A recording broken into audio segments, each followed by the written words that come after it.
Good morning. This is the Eager Beaver Show. You are listening to a True North Eager Beaver Media Incorporated podcast.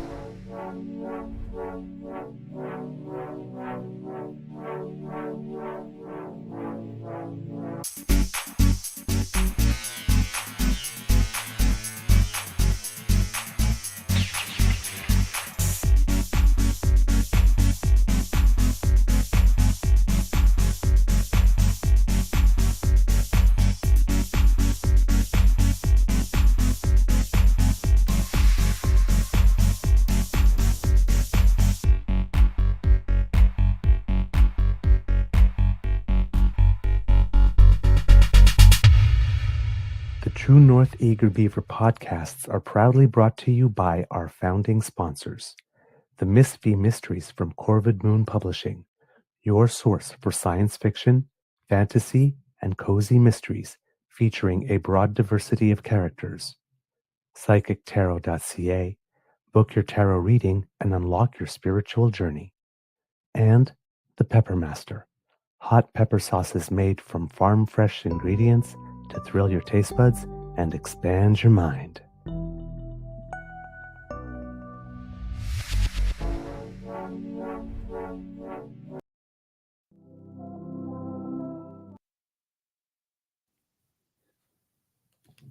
Well, good morning. And hello, kids and cubs. And welcome to the Daily Beaver Morning Show. Season 5 and episode number 657 today. Always 100% royally Canadian. Today, recording day is Wednesday, May 28th, 2025. And as you can tell by the sun shining off my face and off the jewels from the crown, it is a lovely day here at the Beaver Lodge. I'm your host, your royale with cheese, Queen Beaver. And with me, as always, is my good friend, Mr. Grizzly. And the twins, Danny DeVito and Arnold Schwarzenegger. For those who know the reference. A big thank you goes to our podcast founding sponsors, the Pepper Master, the Miss V Mysteries from Corvid Moon Publishing, and PsychicTarot.ca. We have a packed show for you today, but before we do anything else, Mr. Grizzly, how is your mental health today, good Sir Grizzly of the Bear? I think it's pretty good, actually. Despite my physical pain, my back is still troubling me. My back, and when I went to bed last night, it was my back, my hips, my quads, my right shoulder. My hips. No idea my why. Back. My. No, it's my hips, my back. I bend over, it does make loud crack. I like that. My hips, my back, bend over, it loud cracks. Yes. Again, another reference for those who knew the song. Oh my! At my end, I was in pain all day, and mercifully, it subsided before going to bed. So I actually had restful sleep, believe it or not. Woke up on my own at 5 in the morning, looked at the clock, was thinking of getting up to watch Vicky Mboko play, given that she's supposed to start at 5, but then I saw the weather report before going to bed and thought, well, it looks like it's going to be raining in Paris. So I decided to sleep in, and amazingly, normally when I wake up, I'm just up, but I fell back asleep like 3 minutes later easily. And then it was the alarm that woke me up at 6:15. So apologies, kids and cubs, for the late start. Your Queen Beaver had 3 issues. Slow-mo Beaver, number 1. 2, wide load Beaver. It seems for some reason I keep bumping into things today and dropping things. I don't know what my clearance is, so I keep on hip checking stuff. I pop stuff off the table. I pop stuff off the camera. I'm just. You're going through the experience that a lot of people have when they first go to this hairstyle. Yes, bumping your head. Folks who are going through chemo and the hair starts, so they just shave it off, and it's like, and then you bump your head on everything because your hair acts as a warning sign when you don't. I bump my head so much these days, it's ridiculous. Yep. It's unbelievable. And the biggest problem is being that, if you bump yourself on something sharp and you make the slightest cut, Yep. it's a vascular cut, which means you bleed like, Yep. forget about it. Yep. It's not pleasant. I've bumped my head 3 times since I had the crutches because I was too busy looking down where I was putting the crutches so I didn't hit a hole in the cement and then lift my head. Oh, God Yeah. damn. Yesterday, I dropped something. And as I was going down to drop it, I bumped it against the desk. It's like, oh, come on, man. It's not easy being beef. And then on top of slow-mo and wide load, then wardrobe malfunction, Mr. Grizzly can attest. I was wearing a bright yellow t-shirt early, and for some reason I had like black splotches following me. The green screen was seeing through it for some reason. And I'm not green underneath the yellow shirt. I promise you I haven't turned green. So I don't know what it was. It's been a weird morning, but all the problems have been solved. I am now at normal cruising speed. There's nothing for me to bump over with at least my hips and my hide because they're ensconced in the chair. So hopefully I will not knock anything else over.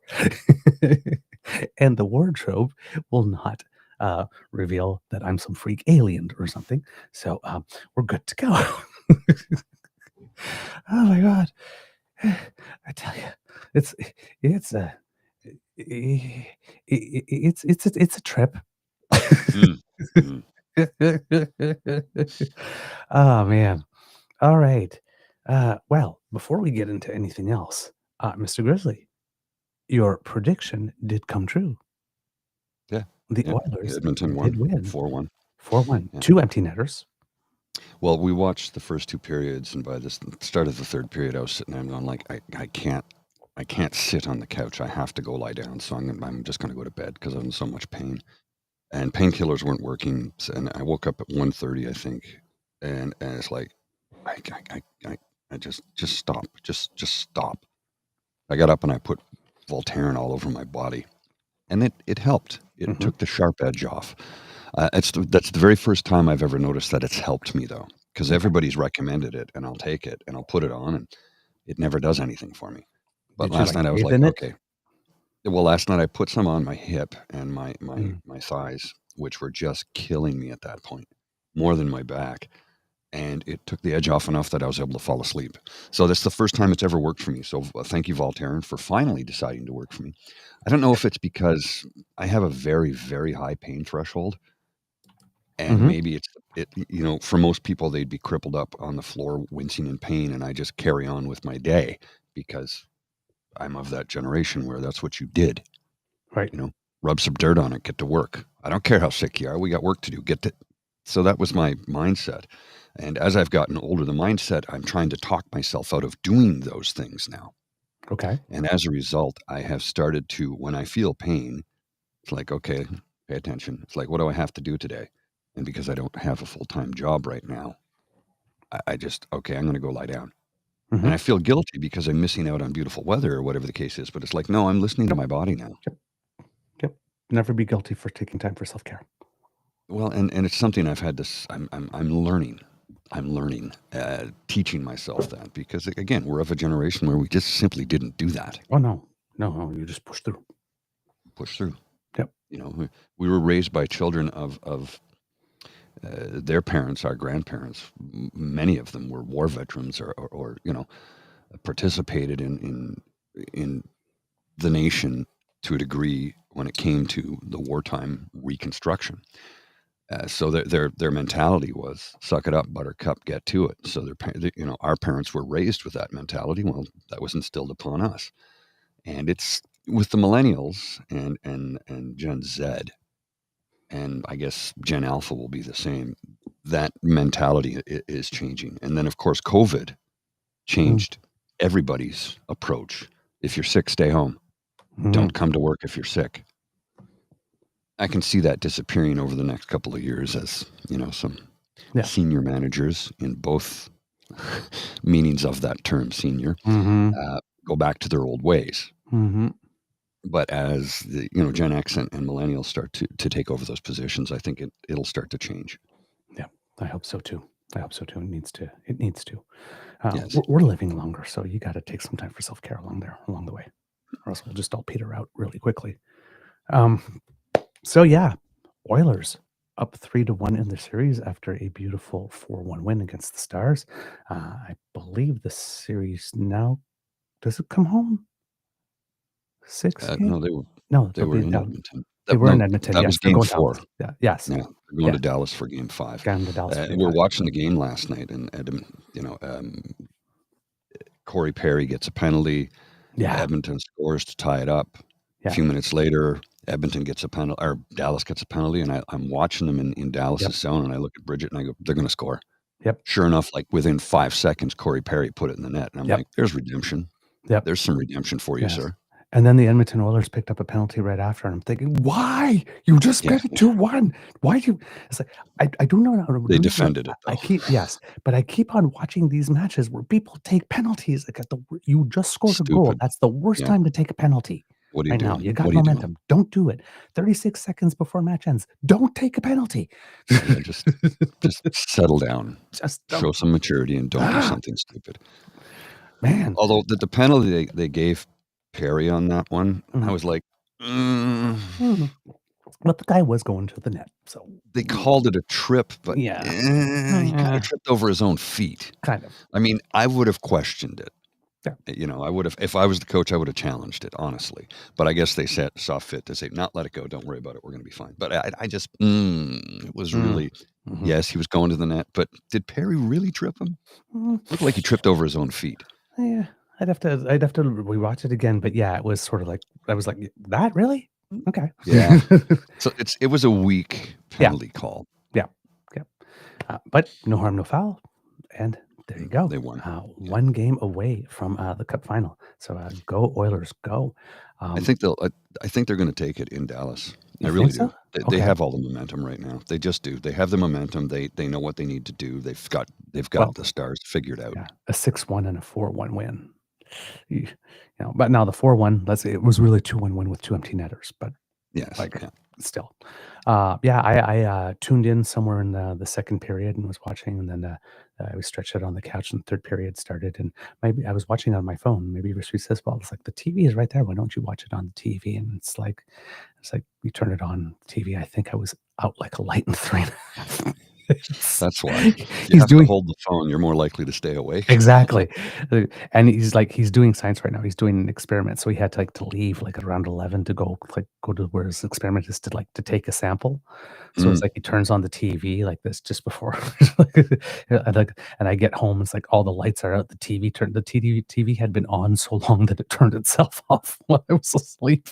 It's like, you still there? No. Turned itself off. And I woke up, and I woke up literally about a minute and a half before he came back. So it's like, he comes in, and it's like, and I'm at the bathroom, and it's like, oh, you're still up. It's like you had fallen. Apparently I had fallen asleep before he left. Oh, wow. He turned it on for me, and he was getting ready to go on the door. And between the time he turned it on and left, went out the door, I fell asleep. So yeah. Didn't get to see basically it was still because it was still playing on my phone because I hadn't turned it off, so I was able to back it up and see the 2 empty netters, and okay, that's what happened.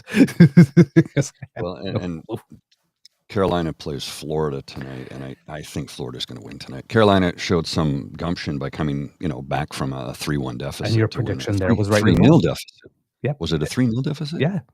And your prediction was right there again. But I think they're finished. I mean, they came back, they showed some strength, they won a game, but I think they're over. I think they're finished. It looks like it's going to be a repeat of last year's Stanley Cup final, which will be interesting. Yeah. Because Edmonton 1 year older, 1 year wiser, Florida having won it. You got to lose it before you can win it to know what it takes to win it. Right. Anybody who's ever played at that level will say the same thing. You don't win it the first time out, although well, some people did. The Vegas Golden Knights did. Wow. Yeah. Like as a rookie, right? Ken Dryden as a rookie. Yep. Now the Ken Dryden rookie, he was also behind a great team. Yes. Patrick Roy didn't necessarily have a great team in front of him. He got them there. He carried them on his back. They won the Stanley Cup in '86. Yep. And and then again I in remember watching '93. that vividly. Yeah, and that was his rookie year, if memory serves. Yep, I think so. If I remember And he had correctly. only started playing hockey, I think, in high school. Like Oh, he that didn't I don't grow up know. playing it. Oh, Yeah, really? if Okay. memory serves, yeah. If memory, I could be wrong. It's been a long. It's a That's while 40 ago. years ago. Yeah. It's 40 years ago. Oh my god. In other news, if you happen to be an ECHL fan, the East Coast Hockey League, the Trois-Rivières Lions have advanced by defeating the Florida Everblades. Cool name. Okay. And they will be in the final there. Everglades, Everglades. Yeah, Yeah, that's good. it's a pretty cool Everglades, name. Everglades. Yeah, that's Yeah, pretty good. That's pretty good. yeah, pretty creative. And they'll be facing the Toledo Walleye. So it'll be a number 2 team versus number 3 team in the final there. So keep your eyes on that. And if you are following the Memorial Cup, I was Kits just and about to Cubs, say what's happening with that. Yeah. yeah, the Medicine Hat, they're done the round. Well, they're pretty much down the round robin. There's one more match to play. The Rimouski Oceanic need to play the Moncton Wildcats. But the Medicine Hat Tigers have gone a perfect 3-0 in the round robin. And they've got their 6 points. So they are immediately going to the final. It seems that the London Knights are in for sure. And then it just between the winner between Rimouski and Moncton will determine who gets the third spot to the semifinal at the Memorial Cup. So 3 of the 4 teams advance. 1 goes straight to the final, and the teams 2 and 3 go to the semifinal there. And so the first 2 spots are already determined, and the last one will be determined tonight, I believe. Yes, at 7 p.m. And of course, the Memorial Cup is being held in Rimouski this year. So good stuff. If you happen to be following the French Open, Kits and Cubs, you are very well. You have some mixed emotions. Félix Auger-Aliassime yesterday got off to a really great start. Was up 2-0 in the Grand Slam for the men. However, it's a 3 out of 5. He had won, I think, 13 of the 20 first games, and then just disappeared. The other guy, the other guy, Arnaldi, did raise his level, but Felix Auger-Aliassime had no response, and the guy from Italy won the next 3 sets, and Auger-Aliassime, a top 32 seed, is out after round 1. Not expected. Very well, unexpected and expected. He's been in a slump too. He won the first 2 tournaments of the year and has done pretty much not much since. Mm. Yep. So he might even possibly drop out of the top 32, which is a really bad time to do it because Wimbledon's in about a month and a half, and you want to be in the top 32. Yeah. Yeah, not great there. However, the winning ways for Gabriel Diallo continue. He played his first doubles match because he won in singles the other day and won that one very handily with his partner. They faced no break points whatsoever in the game. Mm. In the match, they were never at risk. So he moves on to round 2 in his first ever doubles Grand Slam match, and Victoria Mboko, who we keep talking about, just keeps on winning. Again, today, she just got off the court before me coming on to do the show. She was playing a German named. Her last name is Lys. I'm going to say Lys because that's how he would say it in French, but I don't know what that is in German really. But Eva Lys, who's at 59th in the world, she herself had an upset in the first round, taking out the number 28 in the world. But Mboko won the match 6-4, 6-4. She now enters the top 100 in the world by doing that. And all her matches that she's played at the French Open, including the 3 qualifying matches, so this is her fifth match, she's won in straight sets. She has not been challenged. She's playing like a top 32 player in the world right now. Good on her. She started the year 333. It's just phenomenal.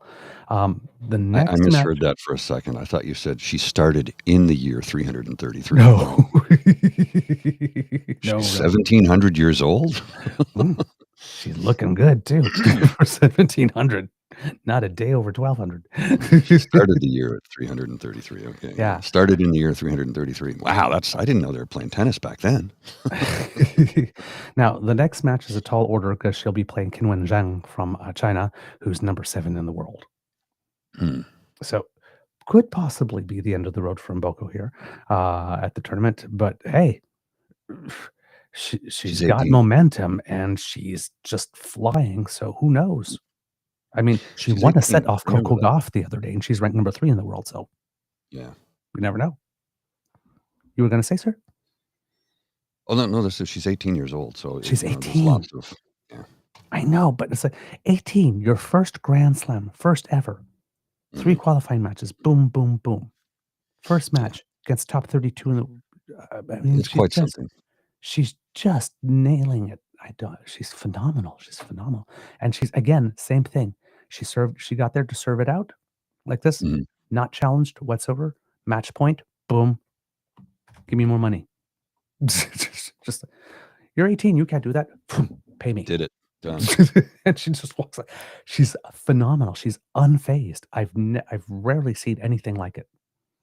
Because normally, this is the biggest match she ever played. Like the last point, often double fault. Often, because the nerves just get you. Nope. She just closed it off. Oh, some people are just built for that, right? Jeez, she's fierce. She's fierce. Like I said, she's every tournament you have an outfit. Your sponsors get it for you like this, but she's wearing this bright yellow tennis dress. She just everything is perfect. She looks perfect. She plays perfect. She's just you cannot not see her when she's on the court because the contrast of the yellow with her just gorgeous skin. Where is she from? She's Canadian. No, I know that. I mean, we're in Canada. Oh, that I would have to look again. I haven't gone back into the history like that. I believe she's West Coast, if I'm not mistaken. But okay. I might be wrong on that. Let's see. She was born in Charlotte, North Carolina, it seems. So yeah, interesting. Oh, she resides in Burlington now. Okay, Burlington. So there goes. Toronto, GTA. Yeah, I don't know why I thought she was West Coast for some reason. But yeah, she's like, if you like watching tennis, if you like a strong counter puncher, oh my God. Yeah.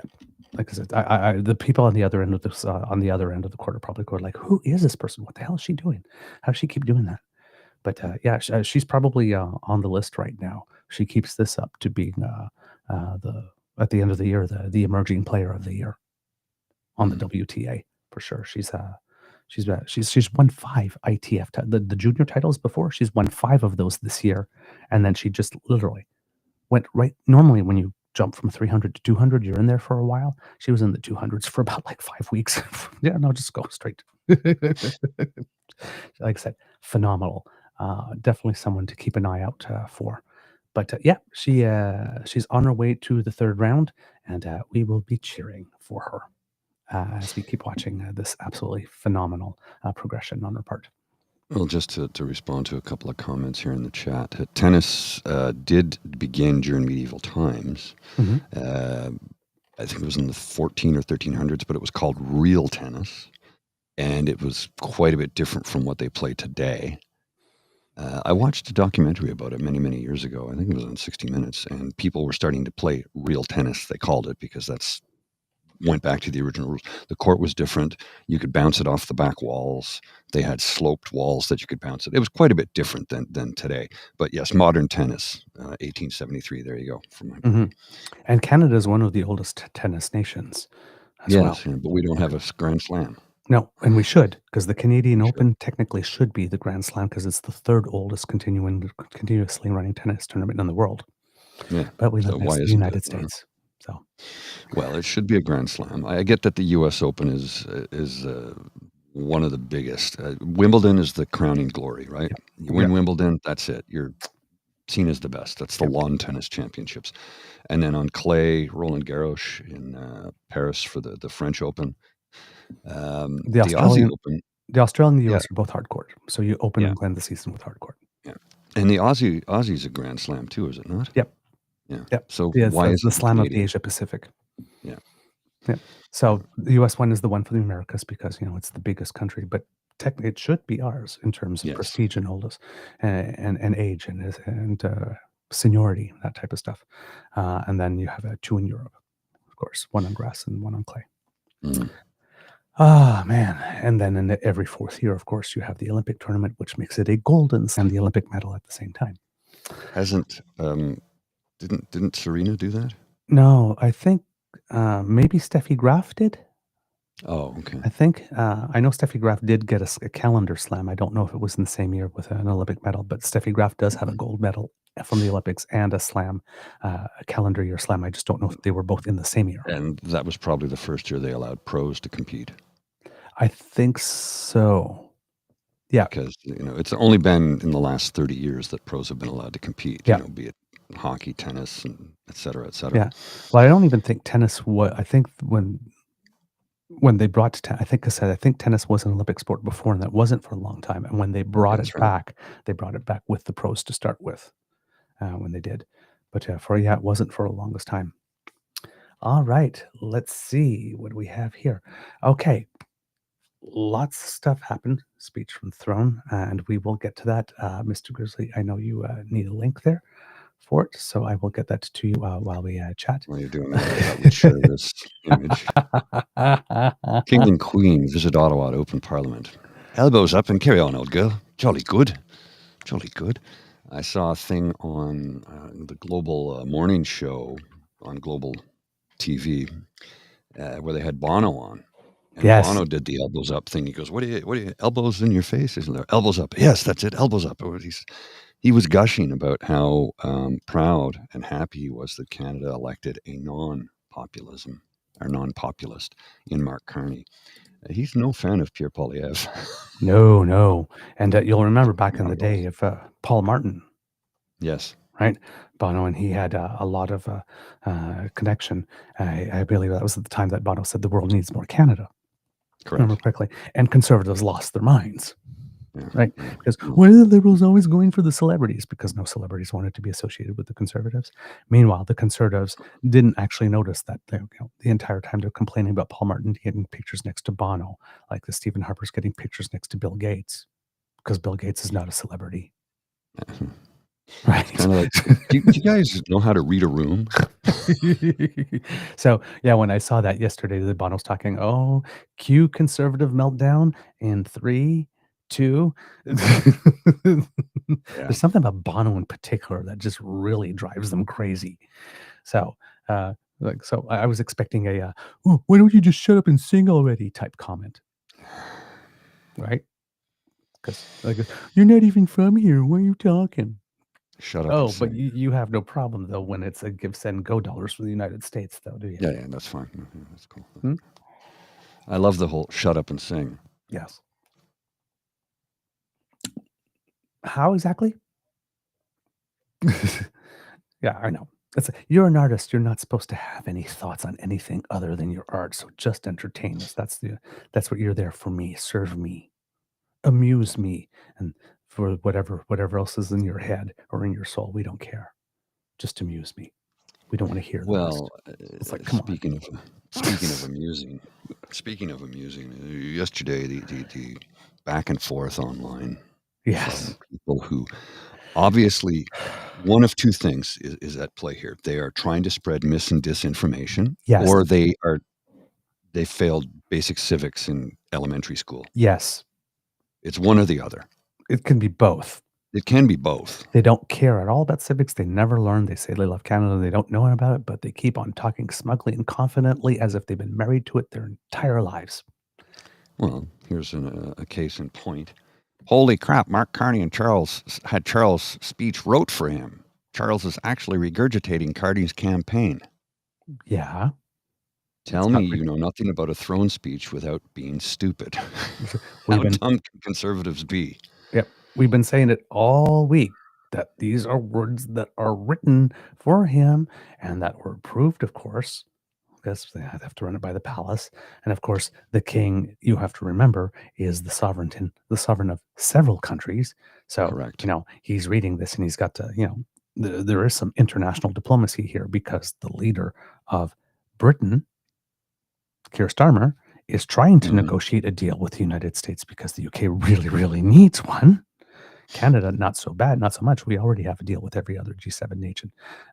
The UK no longer does since Brexit, right? So he really needs one. So while the UK is actually trying to get a little bit of a deeper economic integration with the United States, Yes. we are literally trying to diversify. So like Keir Starmer is We're like moving away. is in King Charles' ear. It's like, please don't say anything that can screw us while in the process of defending Canada. And Canada's like, yeah, speak up, man. So, the king has different pressures from different spots. But it's like all week long, we have been saying that the speech is going to be written from, and that the part that that really needs to be listened to is the part with the opening, because that's the part where he might put in a few thoughts of his own. So I do not know where this person was.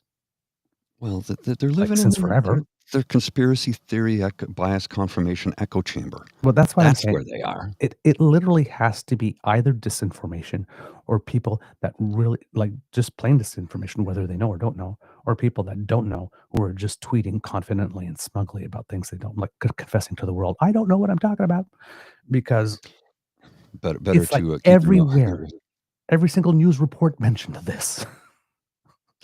Better to keep your mouth shut and not sound stupid than to open it up and remove all doubt, right? I mean, and here's another one I got to show you. This is the other one that I got into with folks because I'm like, oh my God, are you serious? They canceled question period today. First day of debates will be tomorrow. LOL. Is Mark Carney nervous or something? Hey, Grok, can you have a question period before the throne speech in Canada? No. Question period cannot occur before the speech from the throne in Canada. Parliamentary rules prohibit public business, including question period, until the session is formally opened by the speech from the throne on May 25th, 2025, sorry. Question period was cancelled because the speech was scheduled for May 27th, delivered by King Charles III. This is standard procedure, not a political move. No evidence suggests motives like Mark Carney's nervousness were involved. Now, they still took umbrage with that. And I'm like, but that's grok from your overlord, Elon, telling you. And we can easily look that up. And it's not, when I see people spew stupid stuff on Twitter, I'm like, my God, man, you're online. Google exists. Go to a reputable source. That's why I always assume it's disinformation intentionally, because it's right there. It's right there. And I'm like, well, look, just go to the government account. I don't trust the government. You don't even have to leave Twitter anymore. Just ask Grok. Just ask Grok and it'll tell you. You don't even have to switch screens or tabs, I should say. No. Just They're making literally it real easy type for in, you. hey, at Grok, tell me about this. And it'll give you the answer. Now, is it always correct? No. Not necessarily. But for stuff in that case, it absolutely was. For stuff like this, yes. For stuff that's old and already verified and whatnot, it's pretty, like this. It's pretty accurate, yes.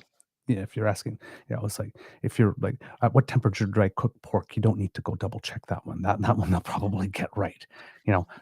But stuff that's more subtle, you do have to go check. And sometimes it's good to ask, are you sure? And then, well, this is a simple precedent, which is hundreds of years old. Exactly.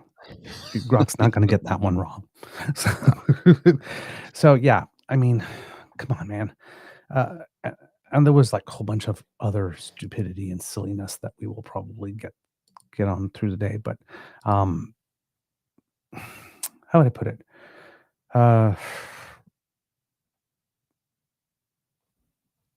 This is a moment. Again, lots of tradition, lots of ceremony, lots of pomp and pageantry, that type of stuff. But as we mentioned, the Westminster parliamentary system is one of the oldest systems of governance in the entire world and one of the most successful. Right? The Westminster parliamentary system was working in the 1600s in the UK. Over the course of that time, they've had a chance to see everything and think of everything. Keep on saying, there's a process and a procedure for everything. thing. So if you are the type of person that when it comes to our politics and our parliamentary system like this, likes to first assume the very worst of those you are othering, like this, and can't imagine a world in which people are not as awful as you are, Mm-hmm. right? Because you're using yourself as the metric. Well, God, I'm a dork. I'm an asshole. So everybody's got to be at least an asshole and as duplicitous as I am. So therefore, liberals are all bad because I'm awful. So everybody else must be awful too. Well, right? When instead, and then go to this big conspiracy land where everybody's against you and you wake up every morning, live in a country that you believe is tyrannical and trying to take away your rights and censoring you like this one. The othering party literally campaigned on taking away rights literally as a campaign on it. feature of their campaign. Yeah. We will use This is, we're not making this up. This is a fact. Yes. And you still believe that the reason for which there was no question period yesterday or something else like this is some deep-seated conspiracy that the liberals organized just to trigger you. Okay.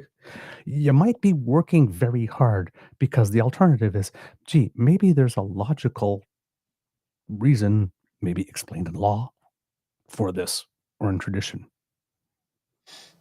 or custom, or convention, or something like this. But the fact that there could be gee, why was there a question period today? Well, let's see. Maybe let's look at the way that parliament procedure works. Maybe there's a logical reason for that. No, it's a plot. Carney's nervous. They don't even go with the possibility. Not even considered the possibility that there could be a logic-based, very simple reason for why things are the way things are.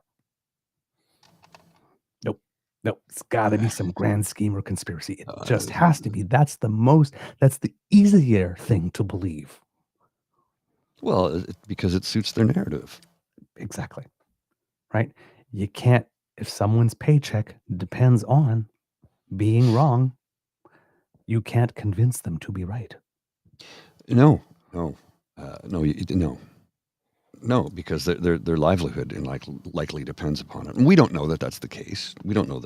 But it sure does seem like it. It sure does seem like it. It would seem to me, at least, that if you were on Twitter and you have a blue check mark and you consistently spout disinformation, my odds are is that there's a financial incentive there. There must be, because why else would you do that? Why would you be an agent of chaos in the Why country would you that you choose live that look? I'm a real estate agent. Come buy houses from me. I don't understand how the world works. Gee, maybe I don't want to buy a house from you. Because let's see, if you cannot understand, if you cannot read a sentence, for example, that criticized, for example, Laura Babcock wrote something, right, and talked about Pierre criticizing the government as morbidly obese. Somebody says, "I can't believe you're criticizing people for their weight," and it's like, okay, except she didn't. I was like, well, go reread it and use your comprehension skills. Oh, so that's what you did. You reread it and used your comprehension skills. The problem is your comprehension skills because words are not that hard. Criticizing someone and criticizing something, right? It's like, and the words morbidly obese came out of Pierre's mouth, not Laura's. So you don't know where things come from. You don't know, and you expect to be taken seriously. And then, it's like, let's say your profile says, I'm an engineer or real estate agent. I'm stockbroker. It's like, dude, if you read a sentence and can't understand that the words came from someone else and the difference between someone and something, why would I trust you on yield rates? Or on contractual law? If I'm buying a house, or why? Maybe you before can't understand a basic English sentence. Maybe before you speak about a subject you clearly know nothing about, you could, read a couple of books, consult with some web pages that might actually give you the information you need to know. So this lets me believe also. So when I see this, like this is a financial advisor, I said like this, you're probably not a financial advisor too, because if you were, you would care about your business enough to not tell the world, I can't understand a sentence in basic English when I read it. Yeah. Yeah. And so it's not a selling point, because if you actually are a financial advisor and you tweet like that, I do not understand how you have clients. You shouldn't. I've encountered people on LinkedIn going on bizarre hate rants over Justin Trudeau. And I've seen some of them being CFOs and CEOs of certain companies. And all I've said to them is, this is neither the time nor the place to have this discussion. You can go discuss that elsewhere. You should not be discussing that on LinkedIn, especially when I can see who you are and where you work. Yeah. Like, Your you're not professional thinking, image? and you're the CEO?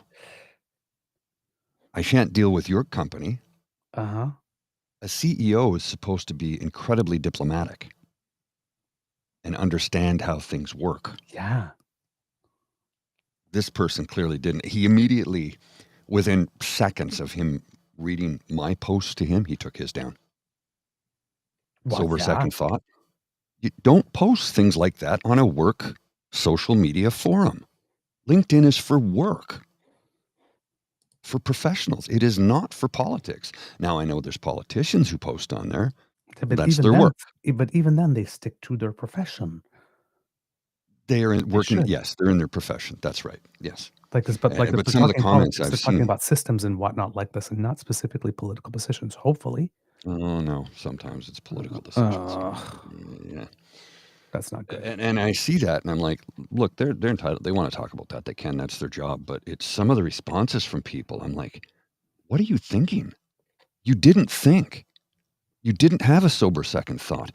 You made an outlandish claim in support of what this politician just wrote, and at the same time, you slandered the current prime minister because you don't like them. Well, that's fine. You don't have to like them, but maybe have that as a closed door conversation. Yeah. And don't put it on a website that is a social media website designed for corporations and companies and workers. Yeah. Because I go to LinkedIn to discuss business and job opportunities. I do not discuss politics on that page, and I never will. I have said to people, you might want to reconsider this post and take it down. I've said that to a lot of people. Yeah. And I've never had a pushback. Yeah. Like, you're on a work website. This is not X. This is not Twitter. This is not Facebook. Yeah. You might want to reconsider this.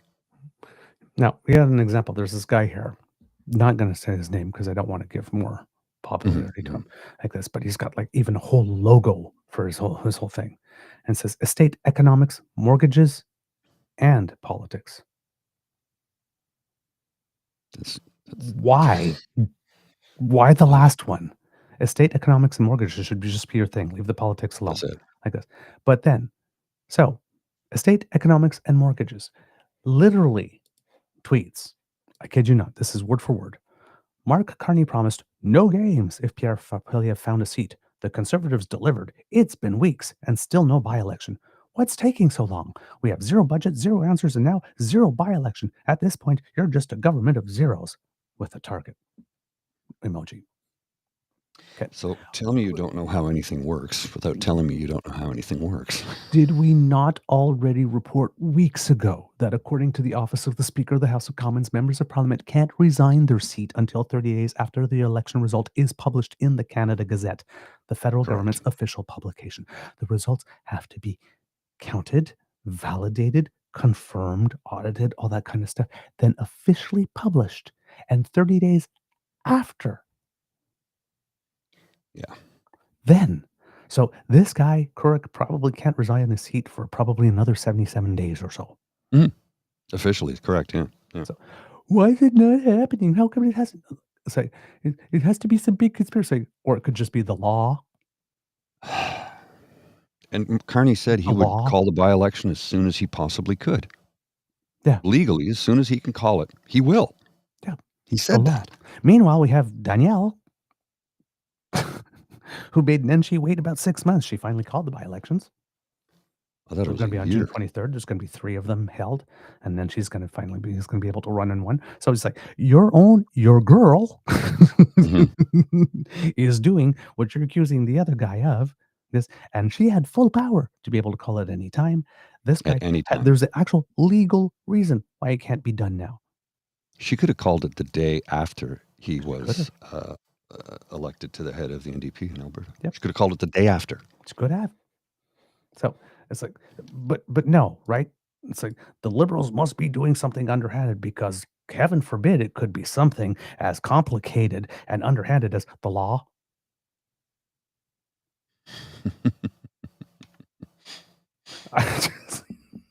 Well, so he became the leader of the Alberta New Democratic Party on June 22nd, 2024. Oh my God. So she's waited basically a year to call a by-election. Yeah, A year. I know. When she could have done it the next day. She could have called it on the 23rd of June and said, okay, we're going to have a by-election in 30 days from this. No. She wanted to delay it so that he wouldn't have any power. Well, and of course, there might be something to I don't know what it is that makes it so that she would not be anxious to call a by-election. Just I can't. Just Quite pleasant. by the skin of her teeth. Mm-hmm. So yeah, there will be 3 by-elections in Alberta. I think they are set, if I'm not mistaken, for June 23rd. Yes, there we go. So it's a year, a full year. Yeah. A full year. Indeed. So here, there's 3 orders and councils. The Lieutenant Governor and Council authorizes the Chief Electoral Officer to issue a writ of election directed and addressing the returning officer of Edmonton Ellerslie Electoral Division, fixes the date of the writ as May 26, 2025, appoints June 5th, 2025 as nomination day, and provides that where voting is necessary, June 23rd, 2025 shall be the day on which voting is to take place, and directs that the writ be returned in accordance with the Election Act. And that has been done for Edmonton Ellerslie, it has been done for Edmonton Strathcona, and it has been done from Old Didsbury, Three Hills. So those are the 3 that Where's Naheed running? Do you know? one of the 2 Edmonton ones, I'm sure. Okay. I'm not sure if it's Ellerslie or Edmonton Strathcona, but he can run in one of those 2 for sure. Okay. No problem. So and he'll win. And he'll win there. So yeah. Finally, they're getting them, but Danielle Smith has kept not 1, not 2, but 3 seats. So the populations of 3 electoral districts without an elected representative for much longer than was needed. Mm. But she's all for democracy, though. Oh yeah. Just done her way. Yeah. And meanwhile, measles cases in Alberta have officially blown past the 600 mark, but she's too busy making sure that people on disability supports actually have to apply to get the disability benefit so that Danielle can claw it back from them, or else she's going to punish them. So, she has priorities. She also has priorities of, I believe, book banning. Yes, that's the next thing. Yes, because things are going well when the premier of the province that has already thrown a whole bunch of children under the bus turns to her people and goes, gee, things are still getting hot. Don't we have any other kids we can punish? Well, some of the arguments I saw online were like, they're removing pornography from the libraries. I'm like, pornography? Yeah, look at this. That's anatomy. I know. So it's I suppose they assume that Playboy was hardcore XXX porn too, right? I suppose, but I mean, I understand Playboy not being in the library. They are complaining that what they call as graphic novels, right? That particular art form that's they sort of look. They can sort of look comic book like, or they could be like pictures that are then have things done, and they tell stories that are sometimes dark. And others. It seems that there were 4 books, from what I can tell, that they spot that have some images in there that have people somewhat up in the arms. They are claiming that they are explicitly sexual and indicative of pedophilia. Now, I'm telling you at the moment that I am not. I am speaking about things I do not know, that I have not seen. Right. So I have not seen those images. Apparently, the images have not been explicitly made public. but that there is a way to see them. There was a document or something like that that they've put them in, that if you access them in certain ways, you might be able to have it. You have Dawn Braid, who's usually very, very much in her camp, that sees the pictures and he says he's seen the pictures. He said most people will be shocked that this material is in school libraries frequented by kids as young as 5 and 6. He says graphic is the right word. There are images of oral sex and hints of pedophilia. Explicit is too mild a word for some of the text, is how Oh. Dawn Braid describes it. Now again, Mm-hmm. Dawn Braid very much in the camp, but still says predictably Nicolaitis is already being accused of banning books. We're a long way from that point. The minister just aims to protect little kids from very explicit sexual images. They always say that, but still, it's a risky precedent that bears watching.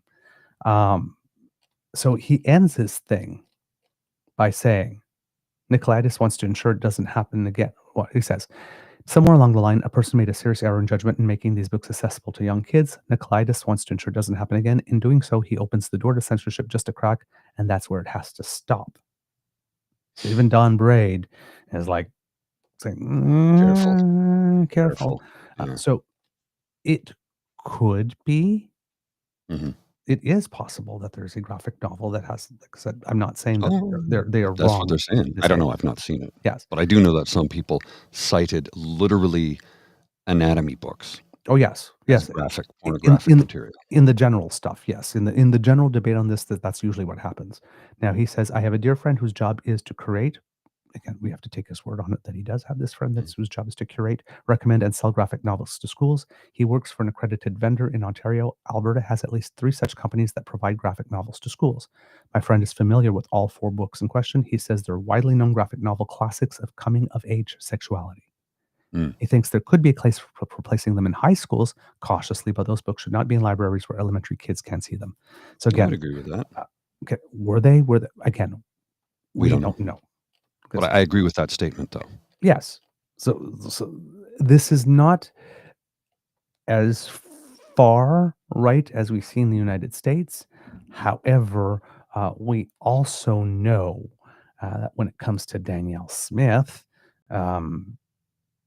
she likes to say, "Oh no, I'm not doing this," as she's, when she presented somebody on the back door. Yeah, when she presented the anti-trans stuff, and remember, she says, "We love you. We're doing this because we love you." Just like Pierre wants to suspend charter rights in order to protect the charter. So, it could be one of these. Again, have not seen the images personally, so I don't know. But yeah, it could be that there was a lack of judgment somewhere. Mm-hmm. And then again, it could just be that somebody is,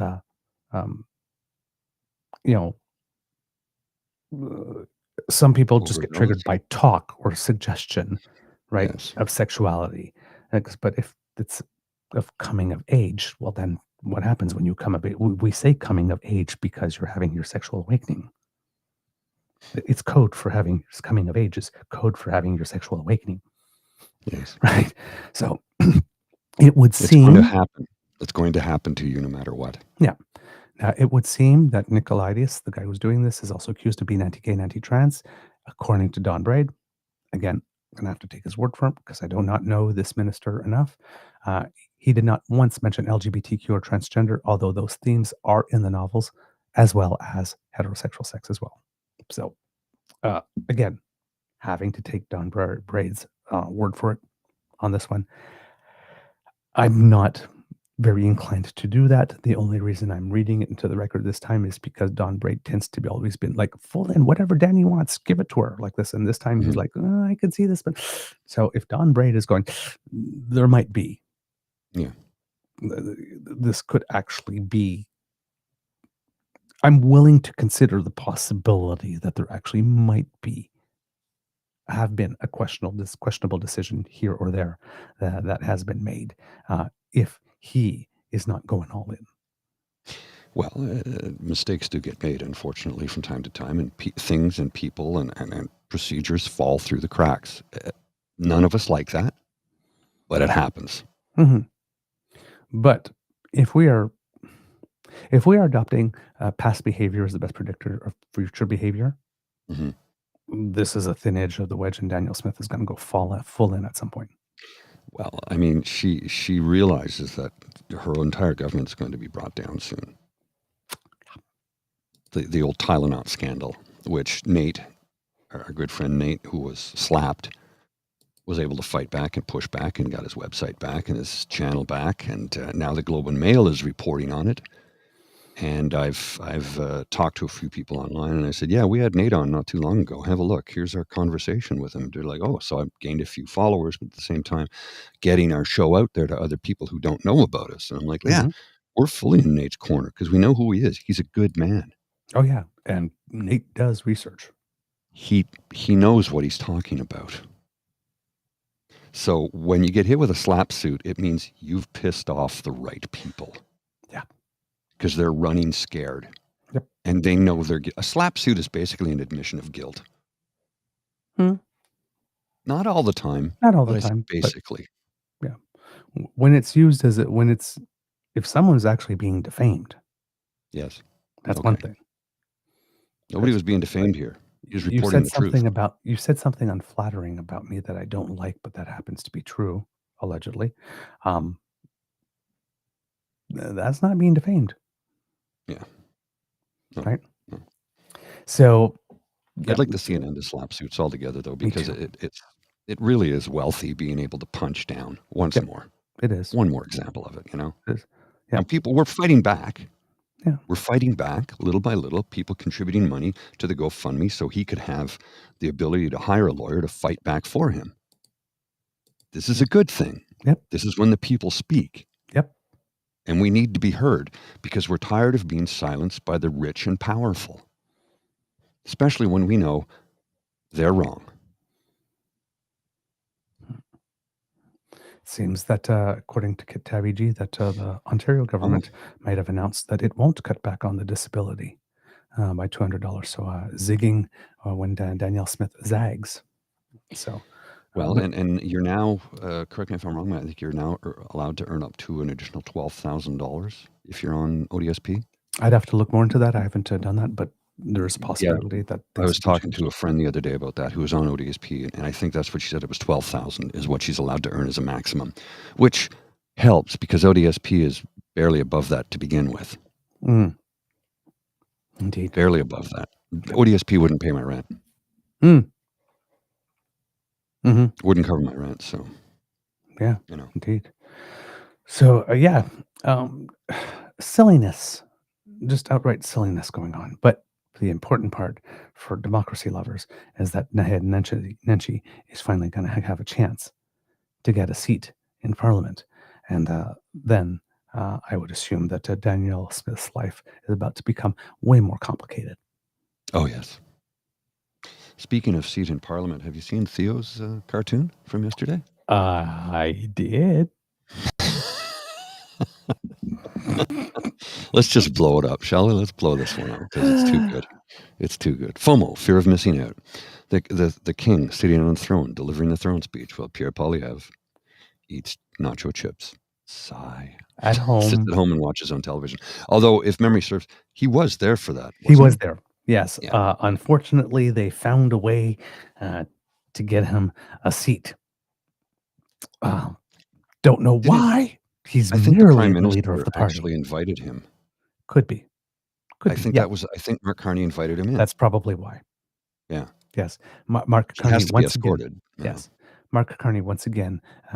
He needs to be escorted to be in Parliament in the first place, but any one of his MPs can do that. But to get an invitation onto the Senate floor, right, for the ceremony. So once again, Mark Carney extending tons of courtesies to the mirror leader of the Conservative Party of Canada that we know he certainly as fucked would not extend if the roles were reversed. Kindness is power.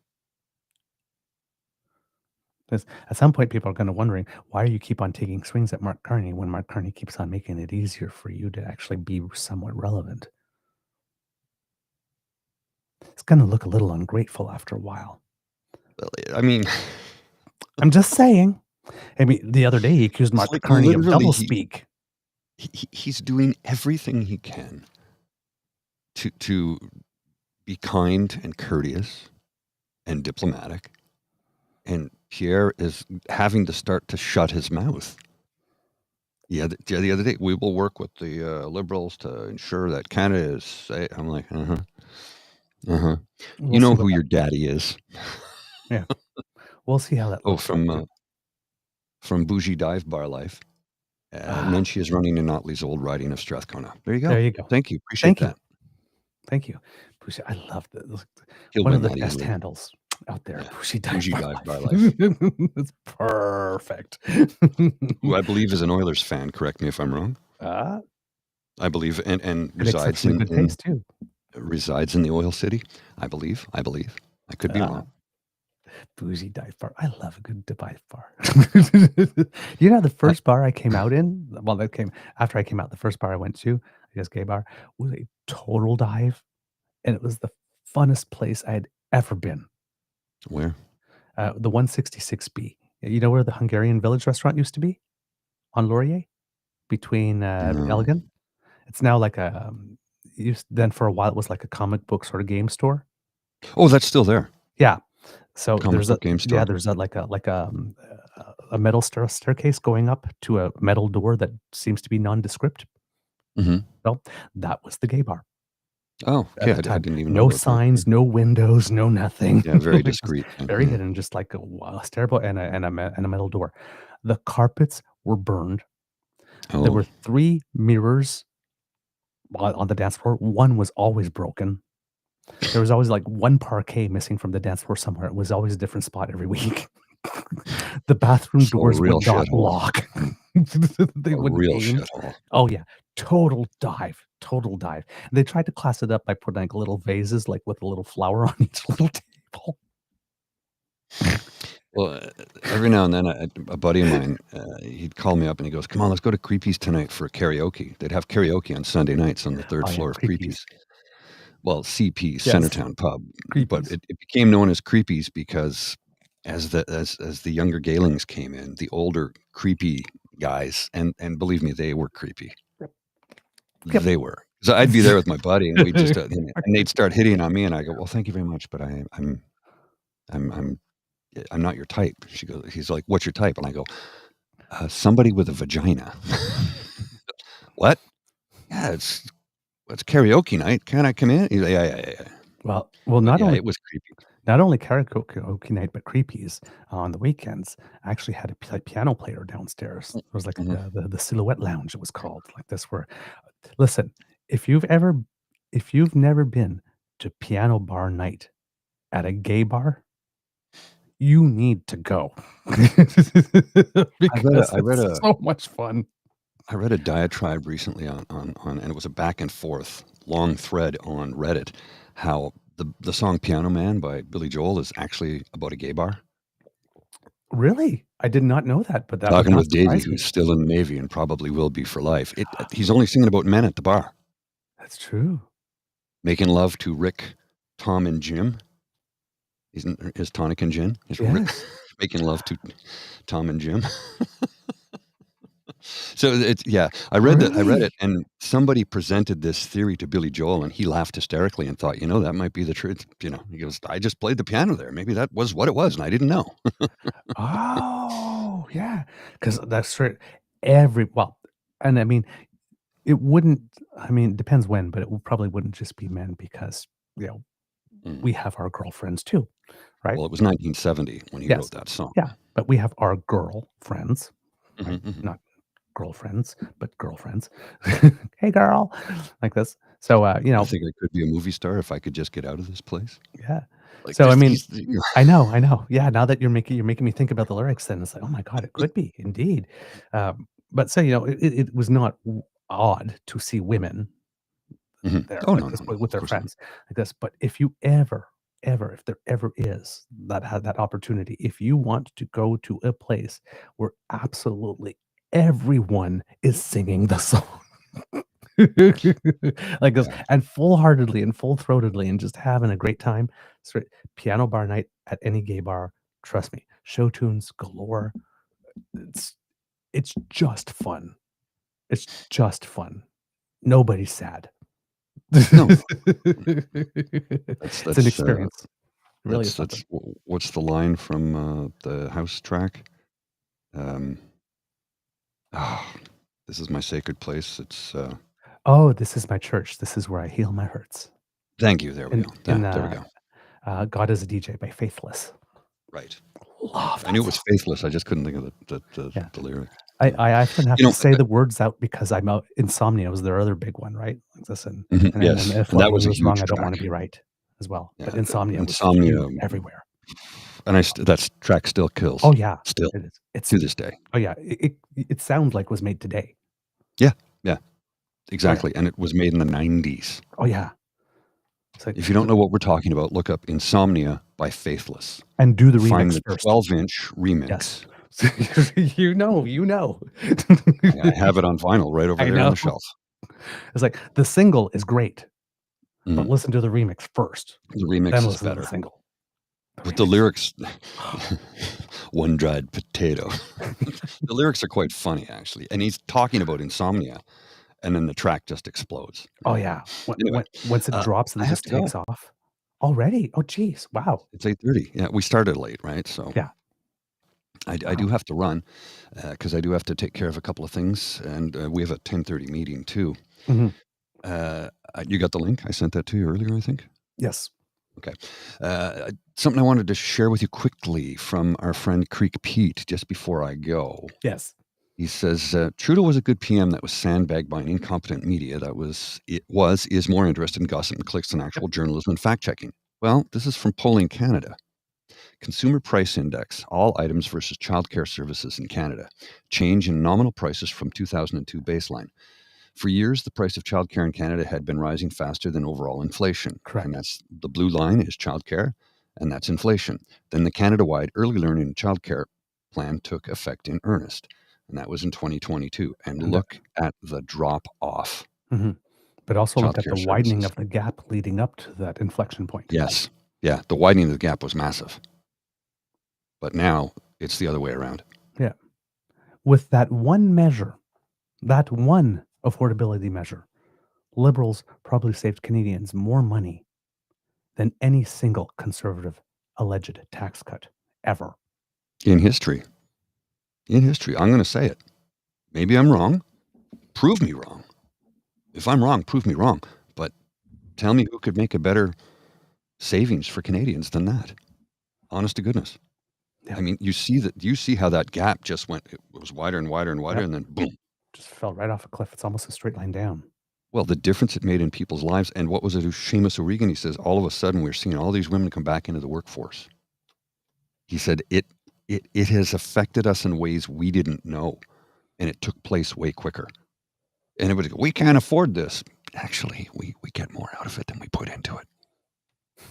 It's been studied economically by countries around the world. They looked at Quebec's model and discovered the difference it had made.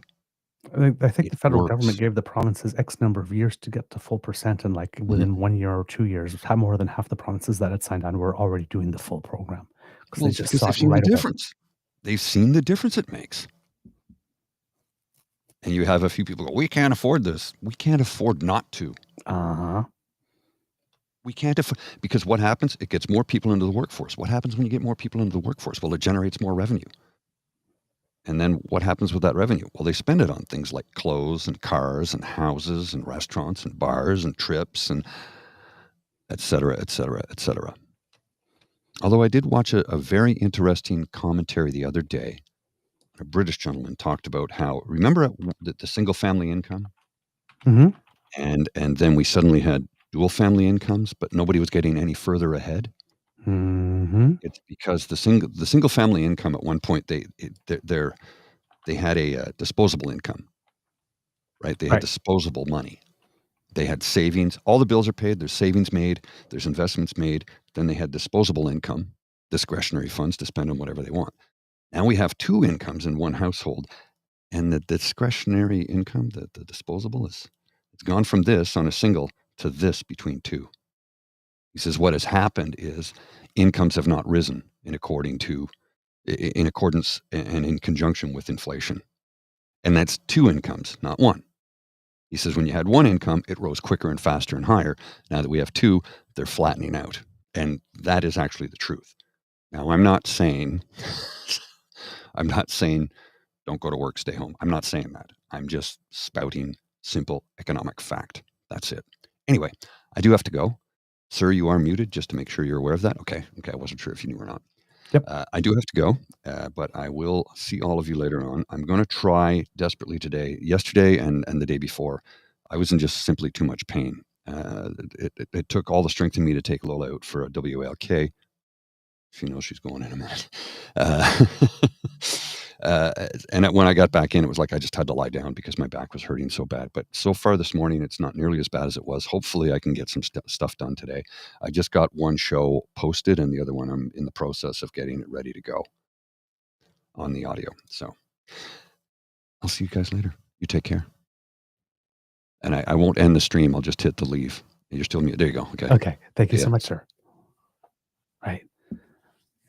It's muted because I was clicking at the computer there, and I know that sometimes the microphone picks it up, and looking for the next thing that I was going to be showing you.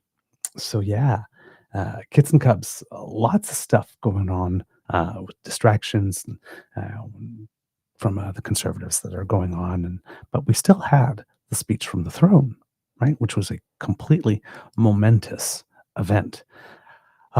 Now, yesterday, we talked about there being a shortened route for the king and queen consort when they would be leaving. And it seems that the departure itself in the landau itself, which is the horse-drawn carriage, left from the Bank of Canada only to go to the Senate. So if you live in Ottawa, that's only a few short blocks. So it wasn't the full ceremonial route from the Governor General's residence all the way, passing by the Supreme Court and all that kind of stuff. It was a much shortened route. Now, the Senate is not on Parliament Hill at the moment because it is being renovated, a major renovation. You remember a few years ago we did it for the House of Commons, and now we're doing it for the Senate. So the old train station, which is closer to the Rideau Centre, if you've been in Ottawa, across the street from the Chateau Laurier, is where the Senate is and has been for the last 3 or 4 years now. So this, I believe, is the fourth speech from the throne that's been read from the temporary location while they are actually rebuilding the actual Senate on Parliament Hill.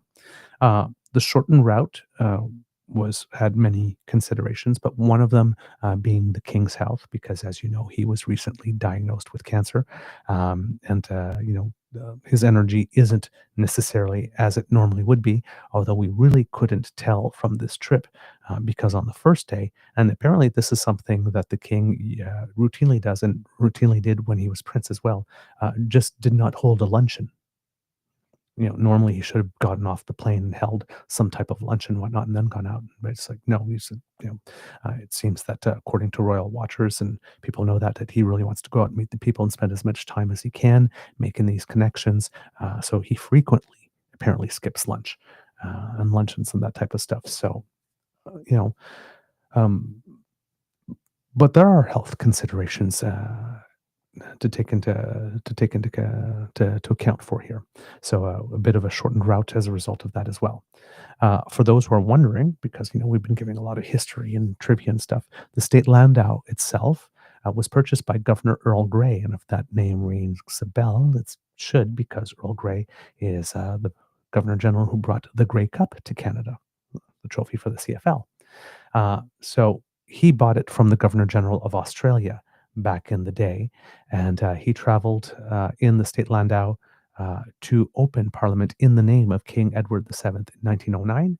And when he returned to the UK, he left the state landau with the RCMP here in Canada and has been part of these ceremonies and processions ever since. Also, for those who are wondering about symbolism, the crown jewels clearly are not here because the state crown of the United Kingdom cannot actually leave the United Kingdom. Now, there's a bit of interesting trivia. While there is an emblem of a Canadian crown, there actually is no physical crown for the King or Queen of Canada. Interesting. Now, they have various tiaras and other things that they can bring along for these types of occasions, and Queen Elizabeth II did wear one at one point when she read the speech from the throne, but they're not the crown jewels. It seems that the British crown jewels have not traveled since they were melted down during the English Civil War in the 1600s. So, a little bit of trivia there. Other things, lots of dignitaries were present. We had not only the governor general, but all the lieutenant governors of the provinces and territories were there as well, because they are the representatives of the royals in the province. So they do a function that's similar to the governor general, but at the provincial and territorial level. Then you had other dignitaries, past prime ministers. Stephen Harper was there along with Kim Campbell. Mila Mulroney was there representing Brian Mulroney, who passed away relatively recently. You also had Prime Minister Justin Trudeau there in his first public appearance since his resignation, ironically seated immediately next to Stephen Harper. And you saw some video of them actually chatting and seeming to enjoy their conversation together, which is really interesting considering that Stephen Harper so hated Trudeau 1 that he set his alarm every morning at 3 o'clock a.m. to wake up just to schedule 15 minutes to hate Trudeau father. I mean, the whole reason for Stephen Harper to exist as a politician is because Pierre Elliott Trudeau once existed. Right? So, and the man also that we must state, who has tried to beat Justin Trudeau 4 times and failed. Because let's not kid ourselves. Even though Stephen Harper is not the leader of the Conservative Party of Canada, he's still the leader of the Conservative Party of Canada from afar. Andrew Scheer was Stephen Harper with dimples. Erin O'Toole was an attempt to be Stephen Harper-ish, but presenting a cuddly persona. And then Pierre is Stephen Harper, as nasty as he would have liked to have been. Right? But it's all Stephen Harper. Let's not kid ourselves. So to see him side by side by Justin Trudeau and actually having engaged and human-like conversation when he's tried to defeat him 4 times and failed was kind of an interesting visual. Whoever did that seating chart. Yeah, man. So yeah.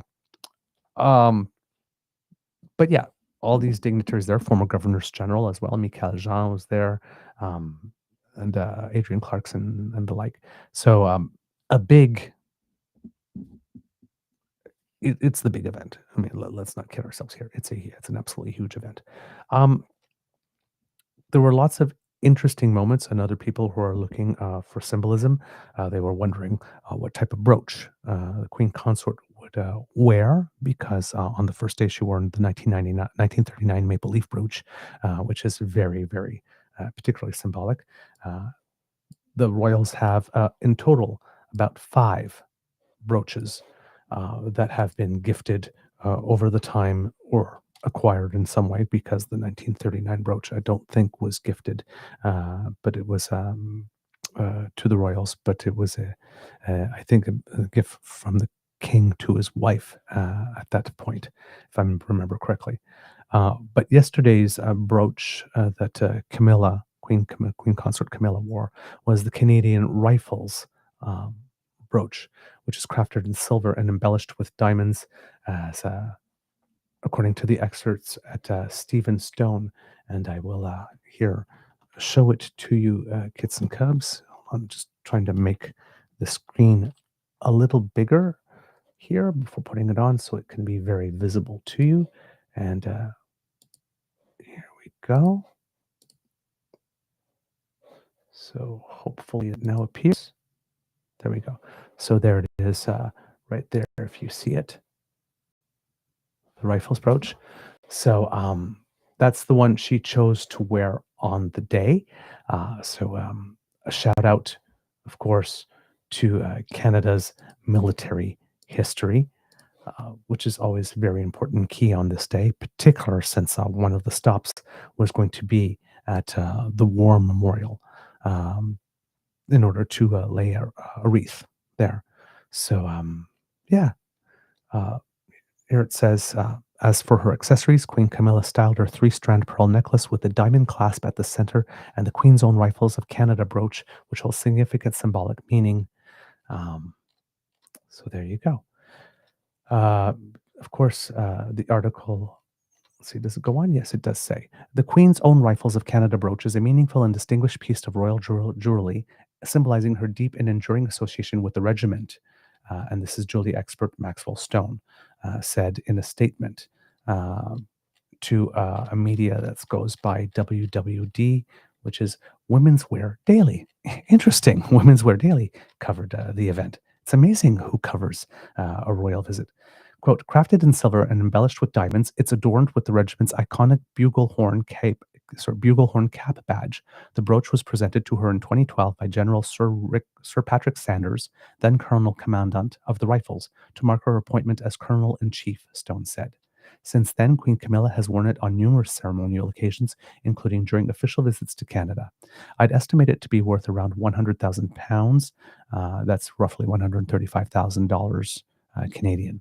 Queen Camilla has an extensive jewelry collection, often wearing brooches for particular public royal engagements. So let's see. Yep, that's basically all that they had to say specifically about that brooch. But again, symbolism and a shout out to our military, which is kind of a big deal in this case. So lots of little touches along the way. One of the things to talk about, since we're talking about people, we've talked about people losing their minds with regard to what's going on, is the Prime Minister's choice of attire on former Prime Minister Trudeau's choice of attire on the day, because it would seem that, well, let's put it this way. The Prime Minister is keenly aware of things that have been said about him during the entire time he was Prime Minister. And one of the things, of course, was an obsession for some reason by the Conservatives with the Prime Minister's socks. Right? They always seem to talk about it for some reason. And well, the Prime Minister yesterday decided not to make it about socks. Oh no. But to make it about shoes. Yes.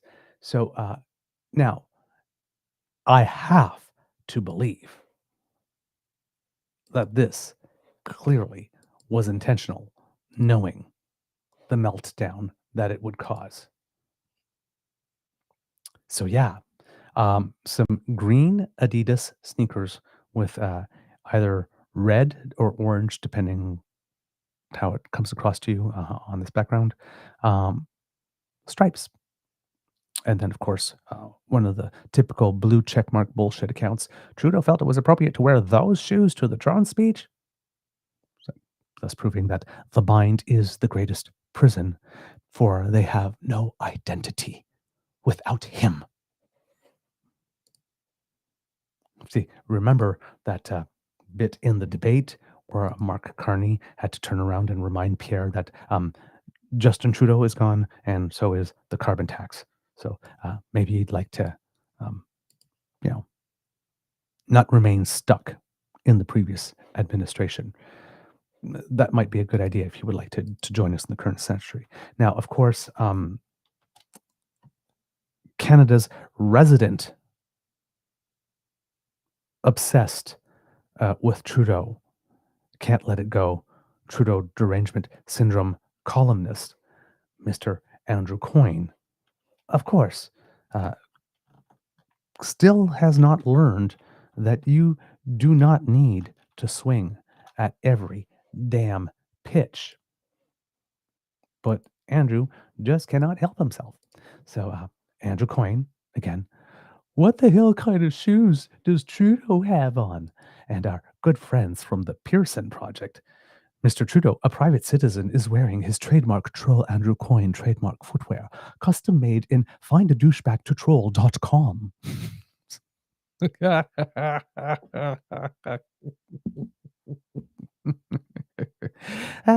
My take is that Mr. Coyne was pissed that Mr. Trudeau got to watch it from the Senate floor, and he still had to watch it from afar. Another person suggested that Mr. Coyne still hasn't gotten over the fact that Pierre-Elliott Trudeau didn't marry his sister. Oh, well.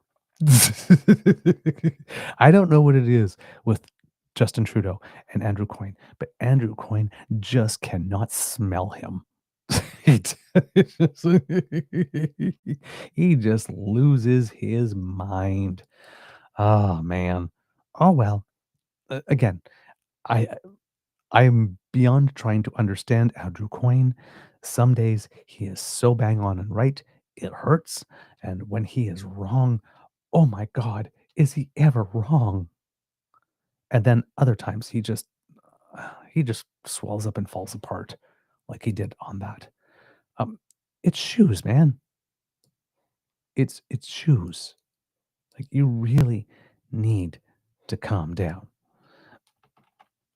Now, one of our favorite moments, however, with regard to the shoes, came from, of course, a friend of the pod, Mr. Creek Pete, who noticed that the Prime Minister, with that move, probably elevated himself to trolling level master at that. Because, come on, you really got to make me believe that the Prime Minister did not know that that was precisely the reaction that it was going to be generated by him wearing those shoes. He did it. He did it for old time's sake. He did it. This guy right here, he did it. He managed to trigger every single mediocre douche bro that already hates him. He did it again. Except he didn't do it with socks. He did it with shoes this time. So much so that there's already a National Post article about it. Like, I mean, you guys are so easy. Every single blue check loser that hated Trudeau are losing their absolute brains about it. It's so funny. You guys are such suckers. He did it on purpose. You understand? He baited you. And you, way to go.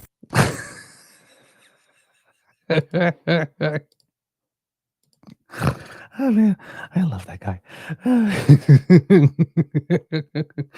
It's just the way he laughs. Oh man, it gets me every time. So yeah, meltdown because of shoes. I mean, come on. Now, there was some actual serious business to take care of over here. The speech from the throne is a very important moment in a session of Parliament because the government is laying out what its priorities are in broad strokes for the upcoming session. It's all the and it's read by the Governor General who's the representative of the Crown in Canada. Is when the Crown actually does come to Canada, when our sovereign actually does come to Canada to read it, it's even more of a monumentous occasion at that point. So a lot of people treat it as fluff or as unnecessary fluff and that type of thing like this. But as mentioned, you can't kick off a session of Parliament without it. It's absolutely vital, right? So this needs to be done. And when it's done in this way, this is the highest form of speech from the throne that can be when the sovereign comes. So very, very monumentous occasion. And considering the cultural and political subtext in which this is taking place, probably one can say one of the more significant speeches from the throne, if not in terms of content, in terms of the moment and the public mood that has probably been delivered in the history of our country. I can't say that for sure because, we've had wartime, 2 world wars in particular, where I'm sure there were some speeches from the thrones that were extremely significant. But this time we're under direct threat. So there is a bit of there's a bit of a different mood, a bit of a different vibe to the day this time around than there was. Uh, so there was a whole bunch of ceremony. Because we had the Landau, we had the RCMP also helping with what was going on. You can, how to put it, when people are trying to show visually, particularly Americans who want us to be a alleged cherished bullshit 51st state, people wonder, well, what is the difference sometimes between Canada and the United States? Why is this a big deal? And it's moments like this where you actually see what it is. We have our own culture, we have our own traditions that make it such that we are distinctly different. Right? You're seeing it right now. Right? These are horses from the RCMP musical ride. Right? We have our Mounties, the Red Surge, leading the procession. This is one of the things that does make us Canada.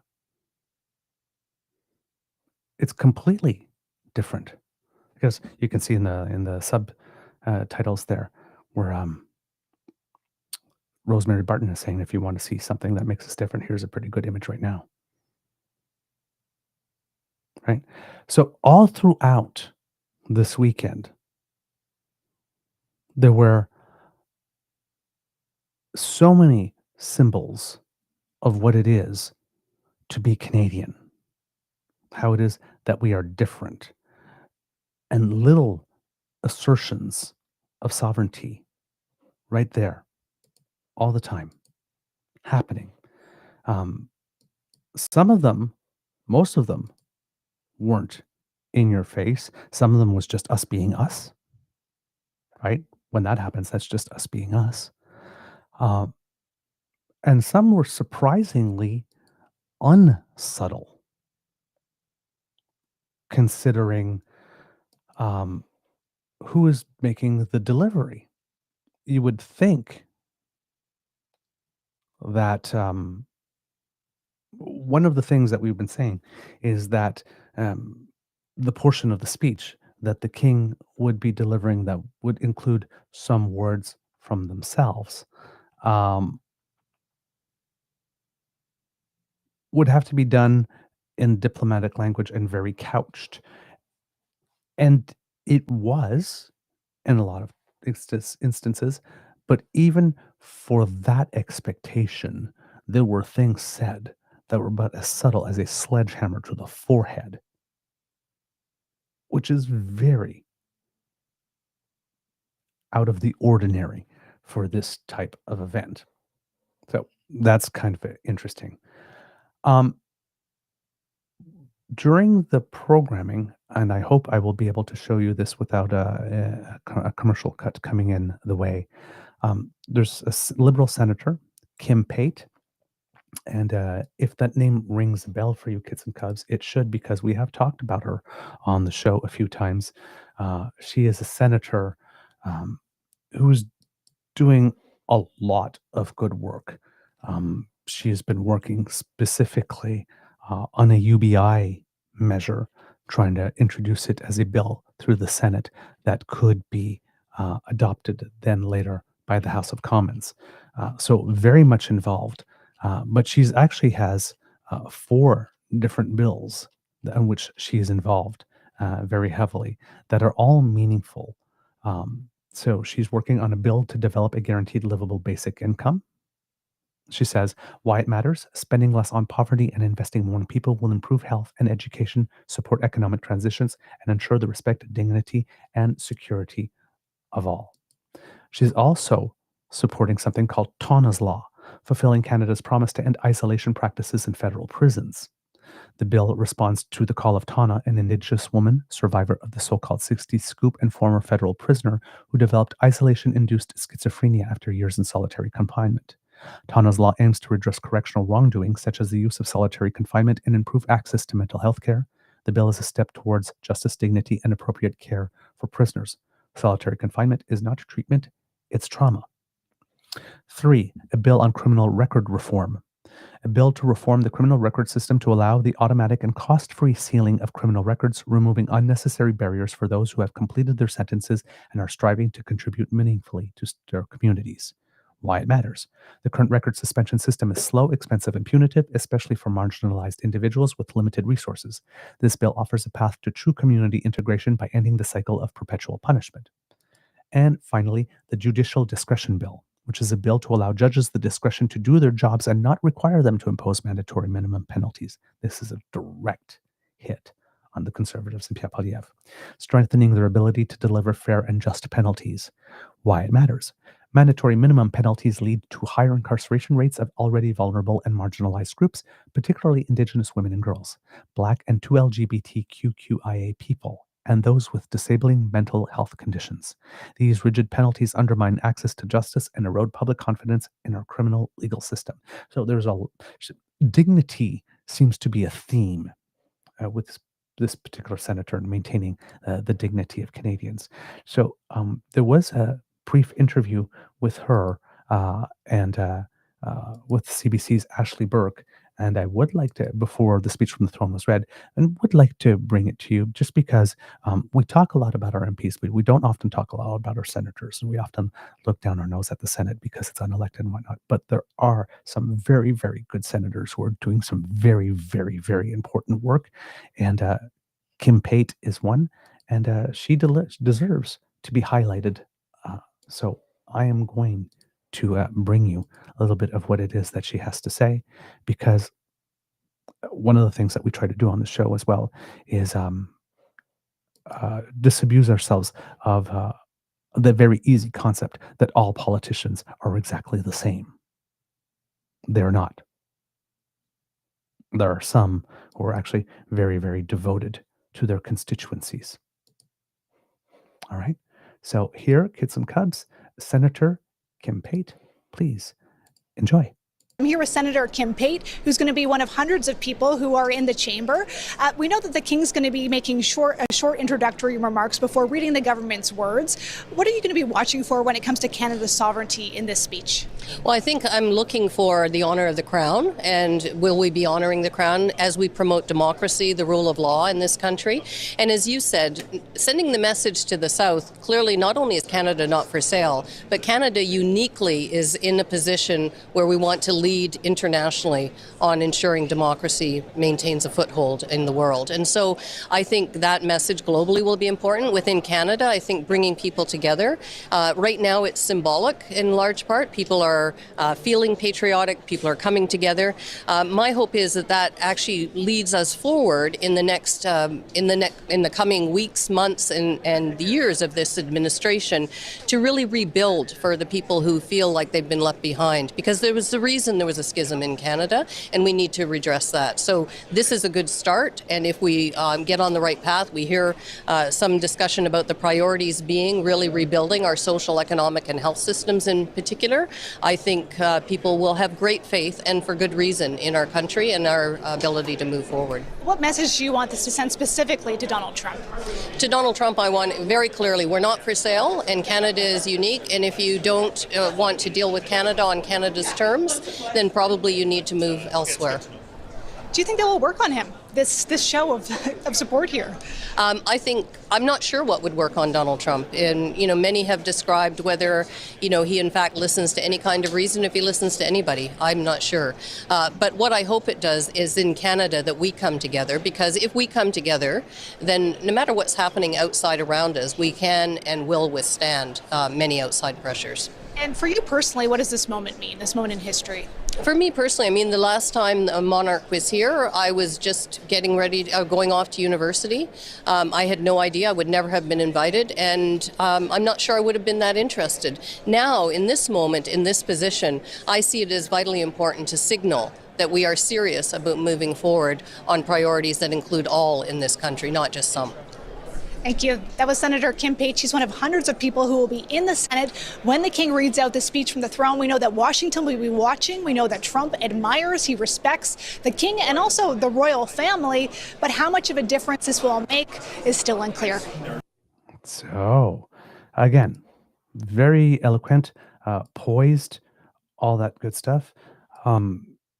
And someone who we hope to have on the show at some point. We are extending an invitation so that we can hear more from her, particularly not only on this, but with those 4 initiatives. And she has been a strong supporter of the UBI for a very, very, very long time. So hopefully we'll be able to have her as a guest on the show sometime soon. We will be reaching out. But for a while now, she has been doing very, very good work, and it deserves to be highlighted because they don't get a lot of attention unless usually there's some type of scandal or something terrible going on, which is a shame because our Senate does provide a vital function, and we do have some very good people in it. So that was going on before the speech from the throne. As we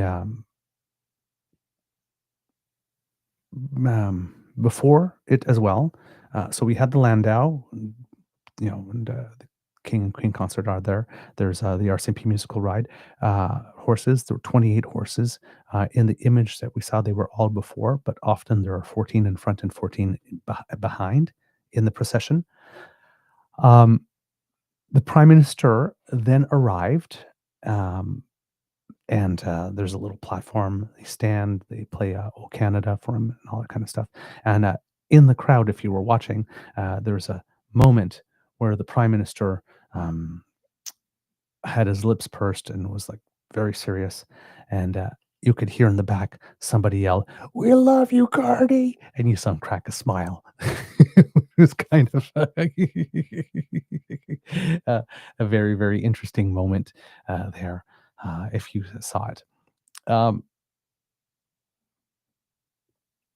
king arrived, and again, more ceremony and things, inspecting the guard and that type of stuff. And of course, God Save the King was played for him. So I think, if I remember correctly, the order of things is that God Save the King was played first, and then he went down to do an inspection of the guard, and from that point on, after that, and when he does an inspection of the guard, he always takes some time to speak to people. So he did that, and then came back to the platform where they played "O Canada" for him then, and then he too entered the building where the speech from the throne would be read. So here you see the King and Queen Consort along with the Governor General and her husband here in the Landau. With people line the crowd. You just saw Mark Carney there. It'd go by him. And right there, they are arriving in front of the Senate building where there's, again, plenty of RCMP officers waiting and all of that type of stuff. So, again, ritual, ceremony, pomp, pageantry, all of the things. Again, this is Canada, and this is Canada too. And if you don't like it, here's some more Canada, right?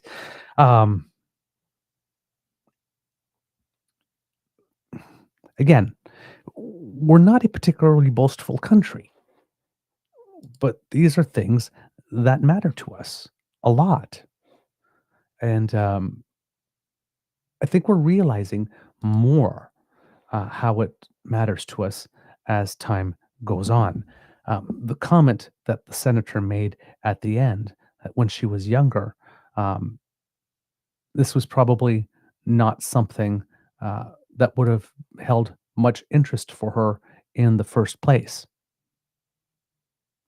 But today, oh, yeah, this is a little different. And it is. Now, the king and queen entered the building, and they were greeted by the Ottawa River Singers with an honor song. And again, I'm going to show you this clip because there's a mix of formality and informality at the same time.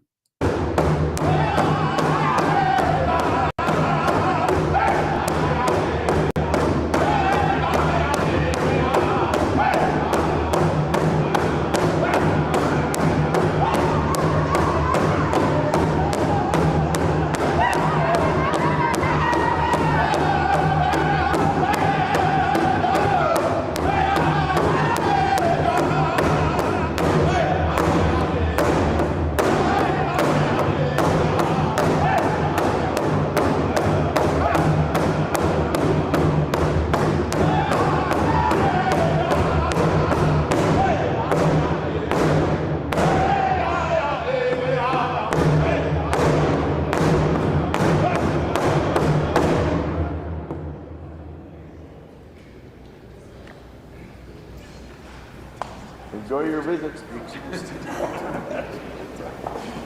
Hey, you're welcome. So you can see the formality of the king and queen and governor general, the formality of an honor song. Those are the Ottawa. And then the informality of the enjoy your visit. And the king saying thank you very much and you're welcome. And then, of course, smiles all around from everyone involved. And one of the things that has marked this trip is the sheer number of people saying that whatever moment they had with the king, however brief, they all got this feeling from him that it was actually very genuine. It wasn't putting on airs, and that there was a lot of informality in a very formal situation, and that he showed keen interest.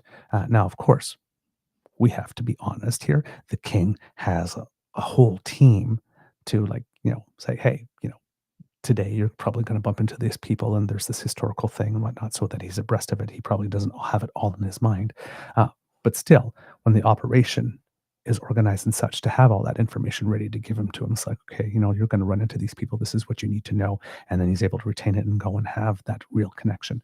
And that's happened all the way across, right? It's happened with people working for the King's Trust here in Canada, which is an organization that does a lot of good works, but a lot of the work that it does is to try to connect people, especially some younger Canadians, with employment.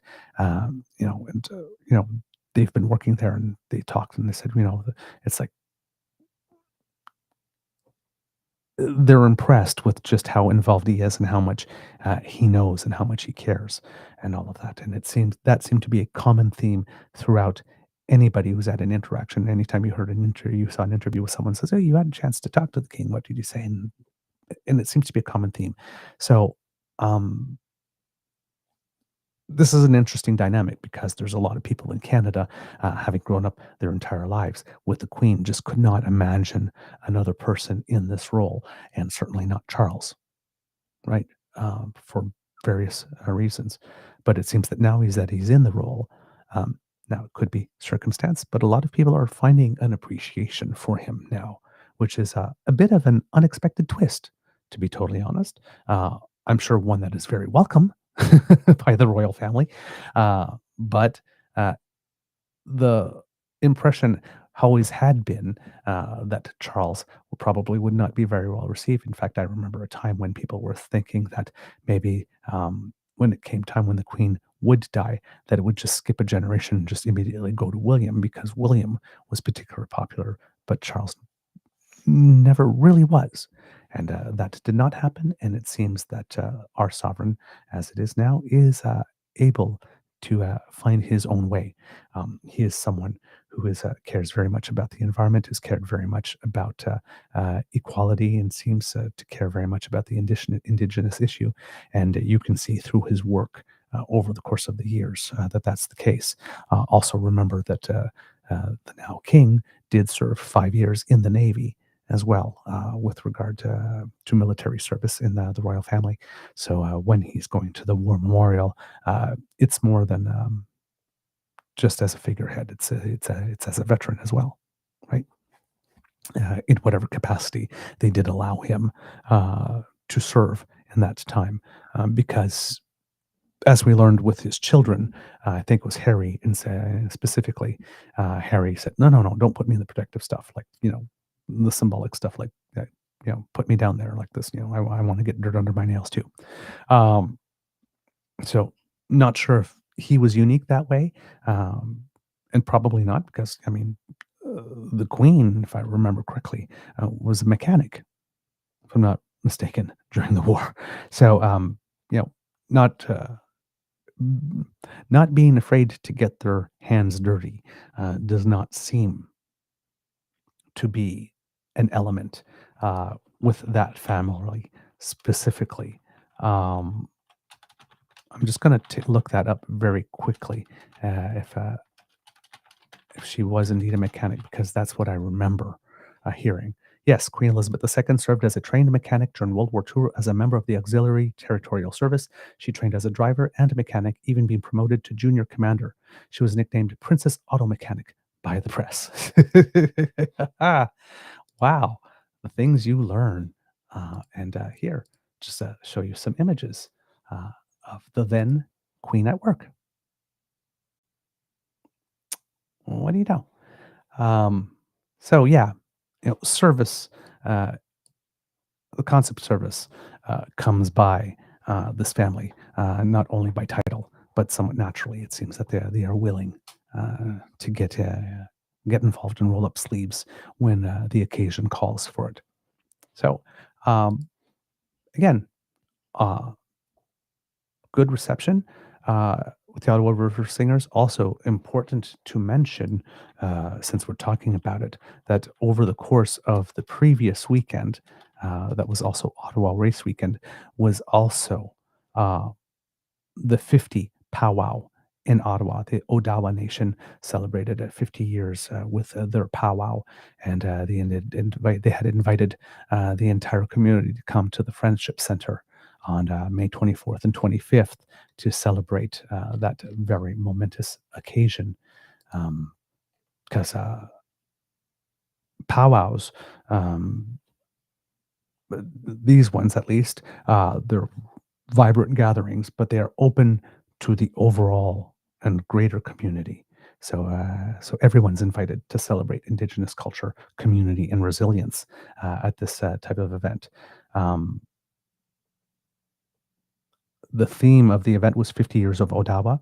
So attendees would have experienced the heart of Indigenous traditions, from traditional dances to drumming to storytelling to live music, and a rich variety of authentic cuisine. Like I said, and people were invited from the broader community to experience Indigenous culture in a meaningful and inclusive way, and to connect with the community. So I'm guessing that this has been a very, very big week for the Ottawa River Singers, not only with the 50th anniversary of the powwow, but then singing the honor song for the king and a queen consort as they arrived. So again, all these little elements of symbolism that are very key to Canada, that are making a difference and that show the difference. Why it is that we might not want to be a 51st state, whether cherished or not. So then we get to more of the ceremony. Now, as we mentioned, there is the whole thing about the usher of the Black Rod, who comes and then knocks at the door. And there was a historical reason for that, and we had tried to explain it a little bit yesterday, and I didn't really have the full words for you to explain the tradition, but I do have it now for you. And it's something that was called, historically, if you look in British history, the reference to it would be the five members, as they would call it. And it was back in the 1600s in the UK, where there were five members of Parliament that King Charles I attempted to arrest on the 4th of January 1642. King Charles I entered the English House of Commons accompanied by armed soldiers during a sitting of the Long Parliament, and the five members that he had come to arrest, John Hampden, Arthur Hasselrig, Denzil Hollis, John Pym, and William Strode, were tipped off that they were coming, and they had fled Parliament at the time, and King Charles just entered the chamber and stated something like, I might indulge my boldness or something of the sort, as he went in and actually took up the Speaker's chair in the House of Commons. He said, "Mr. Speaker, I must for a time make bold with your chair." So the Speaker of the House, William Lenthal, vacated it, and then King Charles went to the seat, sat in it, and called on each of the members one by one. And they were not there. And then he asked the Speaker where they were. And the Speaker of the House, kneeling, responded, "May it please your Majesty, I have neither eyes to see nor tongue to speak in this place, but as this House is pleased to direct me, whose servant I am here, and I humbly beg your Majesty's pardon that I cannot give any other answer than this to what your Majesty is pleased to demand of me." And that was the first time that the Speaker of the House had declared his allegiance to the liberty of Parliament rather than the will of the monarch. To which the king responded, "'Tis no matter. I think my eyes are as good as another's." And he looked at the benches for a while and then lamented, "All my birds have flown." And he left the chair and walked out in a more discontented and angry passion than he came in, and which was followed by shouts of "Privilege, privilege" from the members. Since that time, basically there was a whole fallout, and Charles had to suddenly leave London for Hampton Court, fearing for both his own life and that of the Queen. He did not return for 7 years, and then it was only for his own trial and execution. Okay. So about a week after King Charles I left London, the House of Commons issued a lengthy public declaration denouncing Charles's intrusion as, quote, "a high breach of the rights and privileges of Parliament and inconsistent with the liberties and freedoms thereof." It declared the King's order to the city to seize the five members to have no basis in law, and announced that any person doing so would be guilty of breach of privilege of Parliament and deemed a public enemy of the Commonwealth. Any person harboring the five, on the other hand, should have parliamentary protection. Parliamentary had already pressed the king to approve a militia bill effectively transferring control of the army from king to Parliament, and King Charles once again refused, protesting, quote, "By God, not for an hour. You have asked that of me which was never asked of any king." By March 1642, Parliament issued the bill on its own authority as the Militia Ordinance, pushing the country towards civil war. The commemoration of Charles's 1642 incursion to the Commons is now commemorated annually at the state opening of Parliament, an event which formally marks the beginning of each parliamentary session. The monarch takes the throne in the House of Lords and sends their messenger, Black Rod, to summon the members of the House of Commons to attend. At Black Rod's approach, the doors to the chamber are slammed in the messenger's face, symbolizing the rights and independence of the Commons. Then the Black Rod bangs forcefully 3 times with the end of the ceremonial staff on the closed door, which are then opened. The Black Rod's presence is announced. Black Rod then enters and conveys the monarch's command that this honorable house attend upon his or her majesty immediately in the House of Peers. So that's what happens. So when you see that moment in Parliament where the usher of the Black Rod comes to the door and knocks on it and makes the announcement, that is the whole history behind it. So here we have that moment for you, kids and cubs. The usher has arrived at the House of Commons. Here's Greg Peters, the usher of the Black Rod, arriving now. We're going to go to that moment inside the House of Commons, or outside the doors of the House of Commons.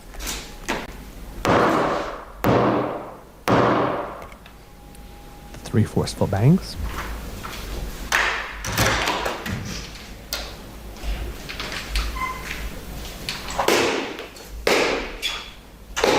There's a second set of doors that are knocked on from the inside. Then those doors are opened. And then the usher of the black rod tips his cap. A message from His Majesty, the King of Canada. Un message de Sa Majesté, le Roi du Canada. So, the usher of the black rod then announces that he has a message to bring that has to travel the length of the floor of the House. Then the Speaker has to give authority for the usher of the black rod to come in to deliver that message. So that's what this pause here is for when you're watching the screen. Meanwhile, you've got the side-by-side of what's going on in the red chamber there. You hear the bells ringing in Parliament there. You see King Charles having individual audiences with people. The people that you see with the red tunics and the sort of white fur, those are the justices of the Supreme Court who are there as well on the floor of the Senate, waiting for the speech from the throne to be read. Here you see the king shaking hands with Mila Mulroney, and there you see Prime Minister Justin Trudeau with Margaret Trudeau, his mother, who's very, very familiar with the king. On the other side here in the House of Commons, you see Okay, on the right of your screen there, you can see the king king speaking with Mila Mulroney, and beside her is Margaret Trudeau, who's accompanying her son, the former Prime Minister Justin Trudeau, who knows, of course, the king well. Oh, there you see. Big embrace from Margaret Trudeau. Just pause there. So on the left here, you see the mace. The mace absolutely has to be in the room. Absolutely has to be in the room for a session of Parliament to be considered valid. And on the left of your screen, the traditional part of the ceremony where the usher of the black rod is being allowed into the House of Commons, on the floor of the House of Commons, as the messenger of the sovereign here, to deliver the message that he has been asked to deliver, that the MPs come to the Red Chamber for the throne speech, as the King on the right of your screen speaks with former Conservative Prime Minister Stephen Harper.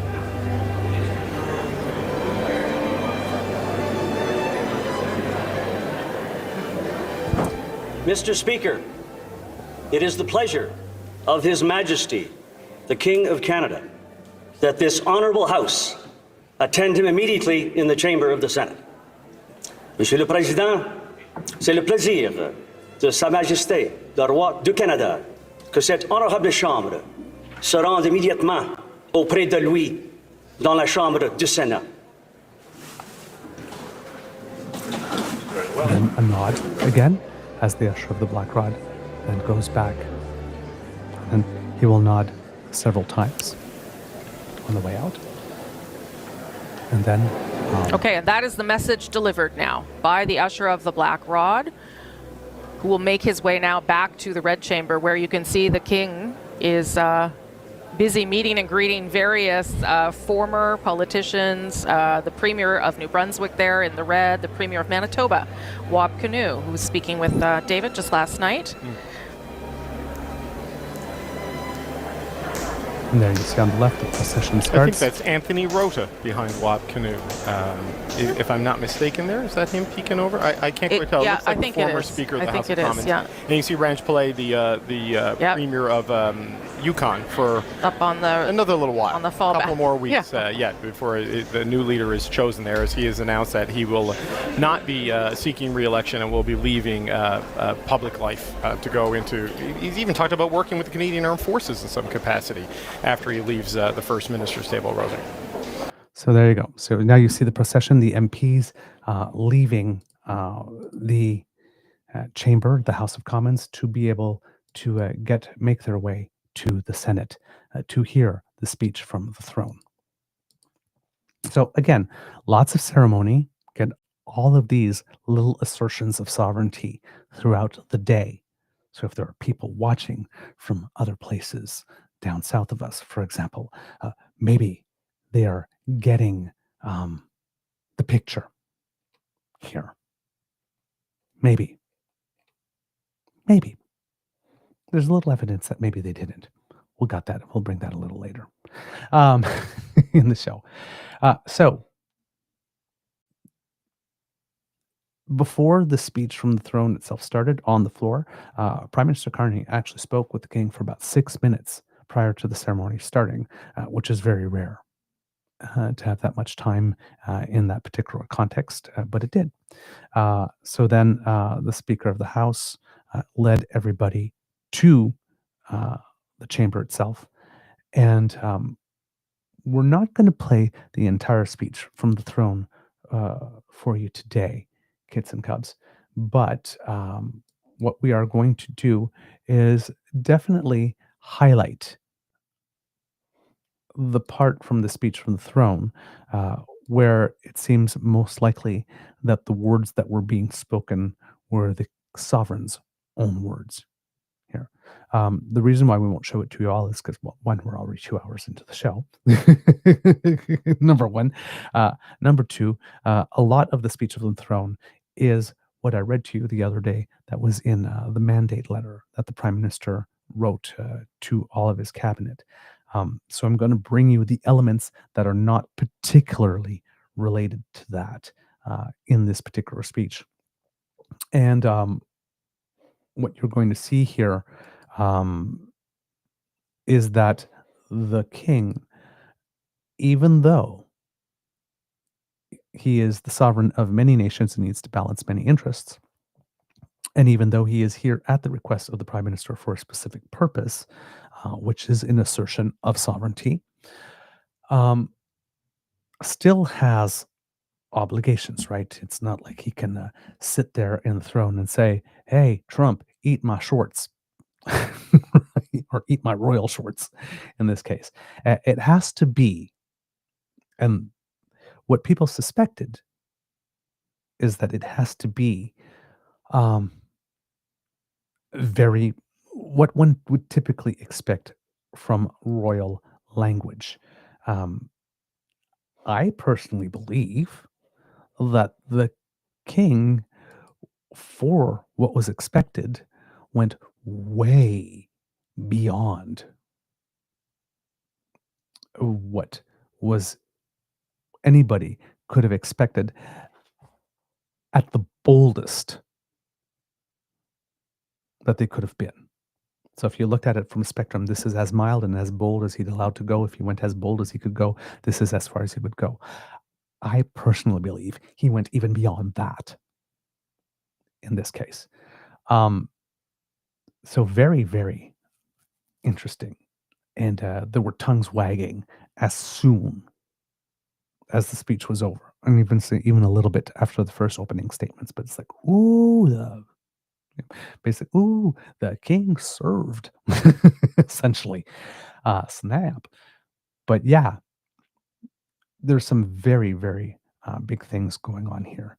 And there was one thing with which he starts that was an extremely big surprise that a lot of people never expected to hear at all. And it was quite a surprise. And I, for one, am very, very glad it happened. So here we are now. We were dealing with the CBC feed, and now we're dealing with the CPAC feed here. This is the usher of the Black Rod, who is now entering the Senate floor to start the proceedings.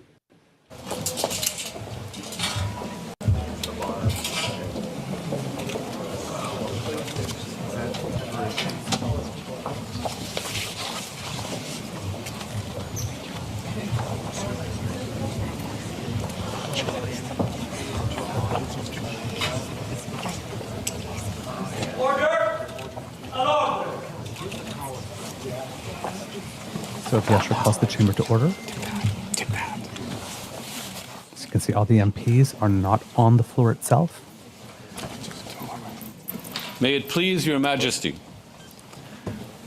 The House of Commons has elected me their speaker, though I am but little able to fulfill the important duties thus assigned to me. If in the performance of those duties I should at any time fall into error, I pray that the fault may be imputed to me and not to the House of Commons, whose servant I am. and who, through me, the better to enable them to discharge their duty to their king and country, humbly claim all their undoubted rights and privileges, especially that they may have freedom of speech in their debates, access to your Majesty's person at all seasonable times, and that their proceedings may receive from your Majesty the most favorable construction.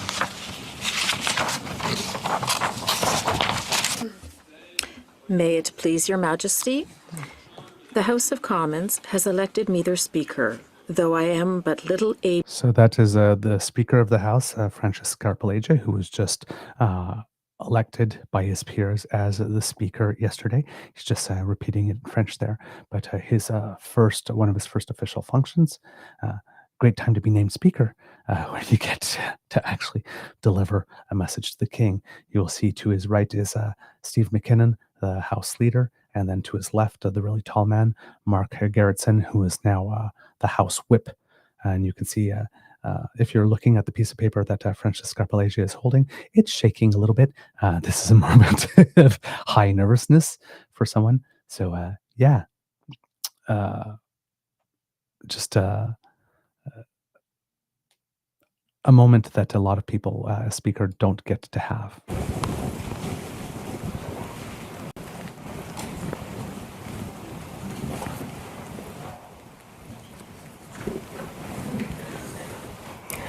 Mr. Speaker, I am commanded by His Majesty the King to declare to you that he freely confides in the duty and attachment of the House of Commons to His Majesty's person and government, and not doubting that their proceedings will be conducted with wisdom, temper, and prudence, he grants and upon all occasions will recognize and allow their constitutional privileges.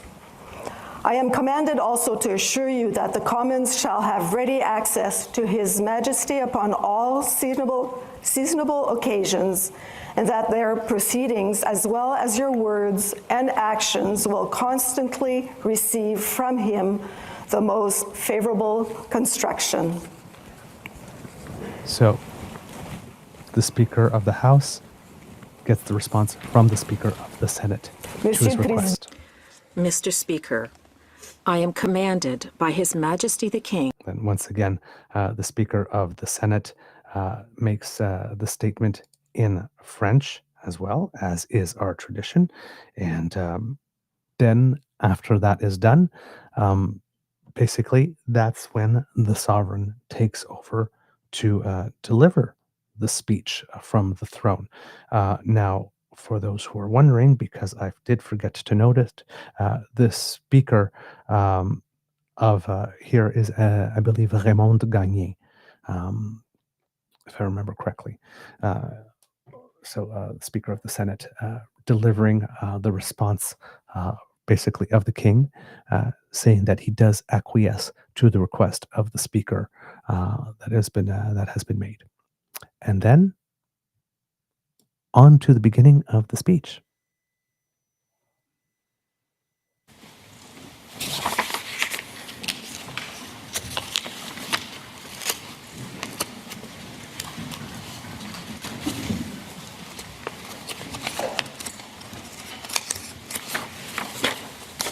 Honourable Senators, members of the House of Commons, it is with a deep sense of pride and pleasure that my wife and I join you here today as we witness Canadians coming together in a renewed sense of national pride, unity, and hope. I would like to acknowledge that we are gathered on the unceded territory of the Algonquin and Anishinaabe people. This land acknowledgement is a recognition of shared history as a nation, while continuing to deepen my own understanding. It is my great hope that in each of your communities and collectively as a country, a path is found toward truth and reconciliation in both word and deed. This, kids and cubs, is major. Absolutely major. So first, right off the bat, assertion and mention of our sovereignty coming together, right, in a moment of pride. And then the King of Canada sat in the Senate and read aloud a land acknowledgement. That is massive, beyond belief. I don't think anybody expected that that would be there. And to open. So the King of Canada is recognizing right off the bat, we don't have just one, not two, but three founding cultures and treaty and rights. Something extremely different than what is going on in the United States right now. Huge assertion of national sovereignty. Right in that moment. 1 minute of speech. 1 minute of speech. And already 3 big moments. 2 assertions of national sovereignty and a historic land acknowledgement made by the sovereign himself. There are no words to explain how big this is. It's seismic in this realm. That's how we started. The king did not come here to play kits and cubs. This is my 20th visit to Canada, spread over the course of more than half a century, and my first as sovereign. As I've said before, every time I come to Canada, a little more of Canada seeps into my bloodstream, and from there straight to my heart. I've always had the greatest admiration for Canada's unique identity, which is recognized across the world for bravery and sacrifice in defense of national values and for the diversity and kindness of Canadians. To the First Nations, Inuit and Métis peoples, you have welcomed my family and myself to your traditional lands with great warmth and hospitality, for which I am humbly grateful. All right. More seismic statements. A little bit. Okay, first of all, I'm not new here. It's my 20th time. Each time I come, a little bit more of Canada seeps into my bloodstream and goes directly to my heart. The sovereign is speaking from the heart, from his blood. This is not subtle at all. And then again, another acknowledgement of First Nations, Inuit, and Métis people and cultures and history. 2 minutes and 3 seconds. We're at 2 minutes and 3 seconds in the speech. The economy of words in making these statements make the statements all the more powerful and unambiguous. This is massive, massive, massive. Let's carry on. This year we mark the 80th anniversary of VE Day and VJ Day. On Juno Beach, at Dieppe, on the Somme, at Beaumont-Hamel, at Ypres, and on Vimy Ridge. At those places and many others, forever etched into our memories, Canadians fought and died alongside our closest allies. So, followed by an acknowledgement of our military valor and military legacy, not only as a nation, but also as in service to the crown. Again, really, really big stuff going on. Now, that one's a little more boilerplate, one would expect, given the royal family and their connection to the military and their own military service, and the fact that after this, they're going to lay a wreath at the National Cenotaph to mark. It happened like today is the actual day, the 25th anniversary of the unveiling of the tomb of the unknown soldier. So they did it the day before, but it was to mark that occasion as well. So again, some very, very key words. Now, so we've talked about the attachment to Canada. We've talked about, we've had a land acknowledgement. We've talked about our past military valor, how it stands distinct. And now, some words for our elected representatives. Today, I see representatives from every part of Canada, from St. John's, Newfoundland and Labrador, to Victoria, British Columbia, and Arviat in Nunavut. I see the guardians of the fundamental rights and freedoms guaranteed in the Canadian Charter. And as King, I thank you for your service to your fellow Canadians across the length and breadth of this vast and great nation. So there, not sure if those were all his words or some of those words were those that were written for him. But if you're Pierre Poilievre and you're sitting in that room, you're feeling very uncomfortable. Elected MPs are supposed to be the guardians of our rights, not those who try to take them away. Just Pierre's been told by the king. Now, there should be no excuse. Let's continue. You speak for your communities, representing an incredible richness of cultures, languages, and perspectives. We owe it to this generation and those who succeed us to think and act for the greater good of all. While the world faces unprecedented challenges, generating uncertainties across the continents with regards to peace and stability, economics and climate change, your communities have the skills and determination to bring a wealth of solutions. En encourageant la collaboration.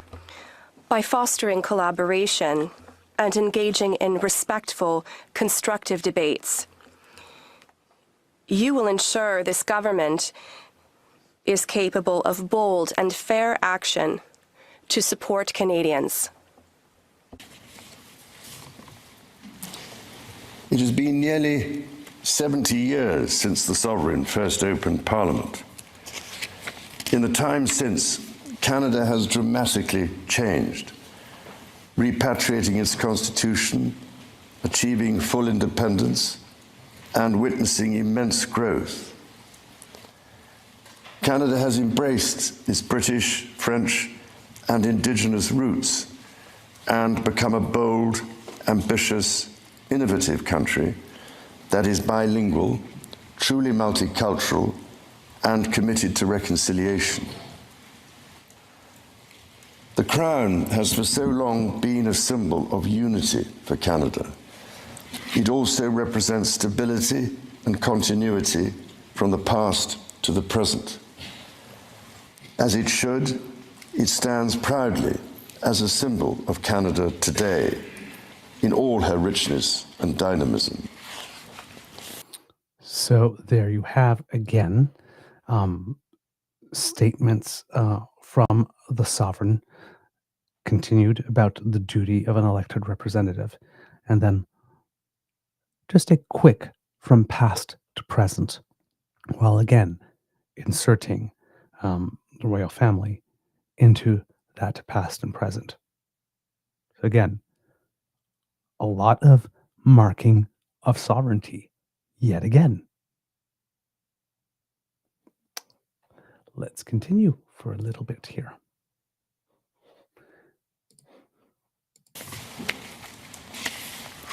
When my dear late mother, Queen Elizabeth II, opened a new Canadian Parliament in 1957, the Second World War remained a fresh, painful memory. The Cold War was intensifying. Freedom and democracy were under threat. Canada was emerging as a growing economic power and a force for peace in the world.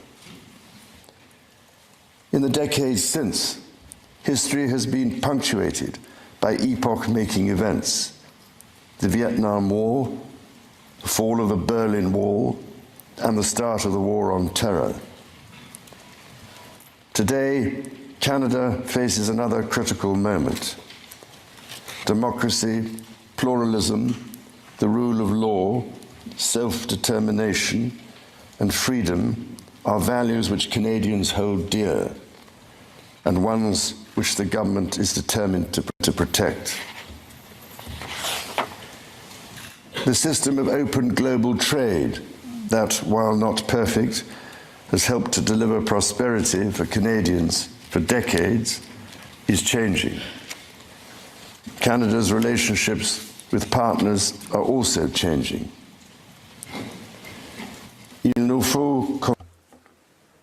We must be clear-eyed.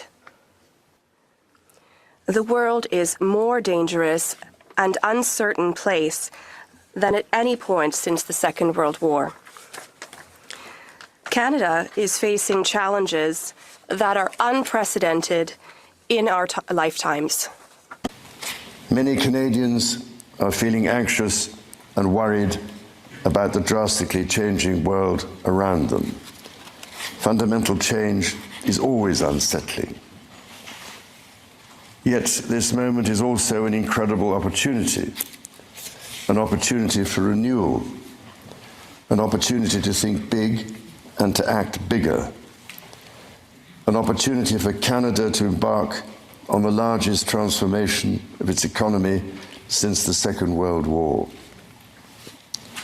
A confident Canada, which has welcomed new Canadians, including from some of the most tragic global conflict zones, can seize this opportunity by recognizing that all Canadians can give themselves far more than any foreign power on any continent can ever take away. And that by staying true to Canadian values, Canada can build new alliances and a new economy that serves all Canadians. All right. So now you can tell that we are getting into the portion that has been written, right? Because Canada can give itself so much more than any other nation can take away is definitely a line that we've heard from Mark Carney's lips. So, but in these final bits here, looking at us from past to present, talking about change and opportunity, and making it clear that in this changing world, Canada is not only ready to be a passive observer, but is ready to take charge and lead, play a leadership role.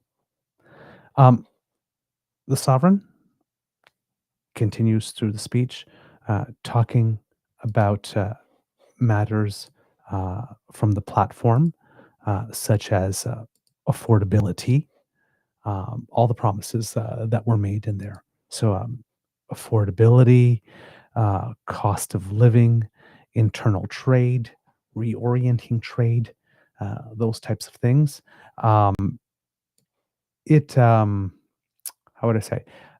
There was a little bit of news in that announcement, not in that announcement, but in that portion, stating that they hope to be able to change the approval process from something that will take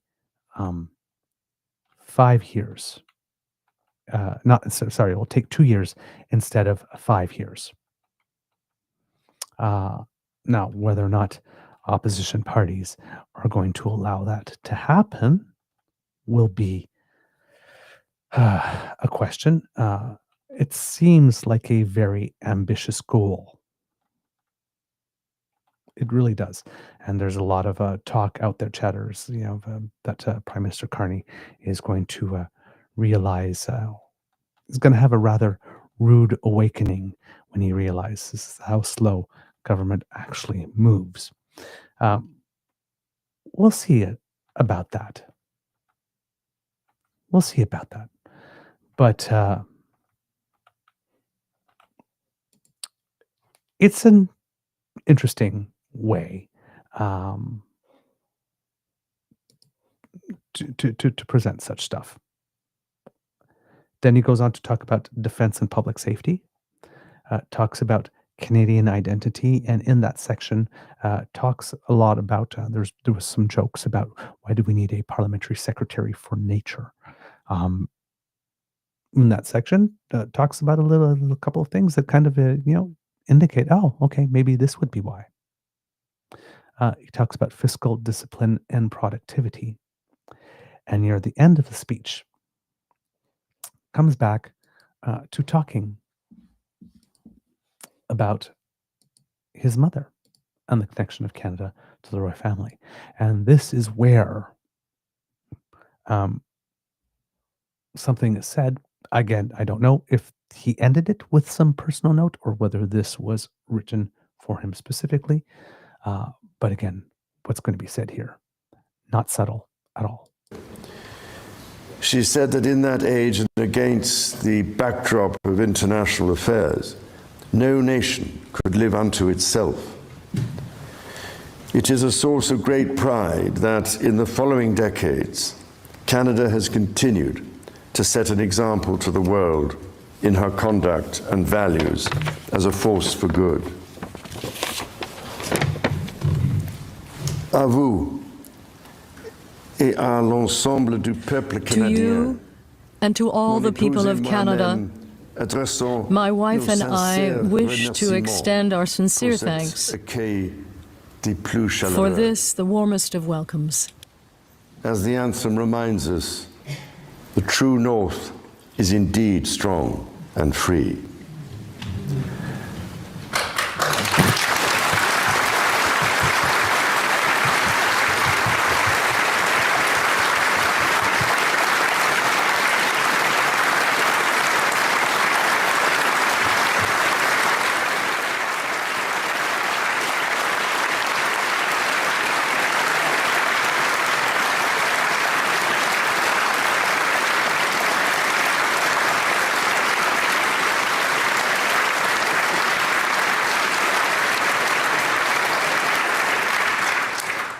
The true North is indeed strong and free.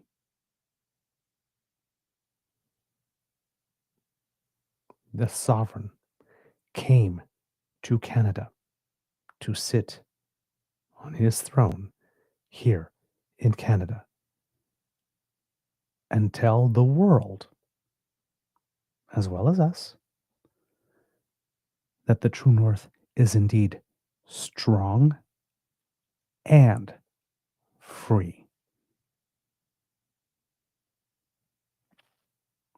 That's about as subtle as a sledgehammer to the forehead in this realm. And you see the applause that got.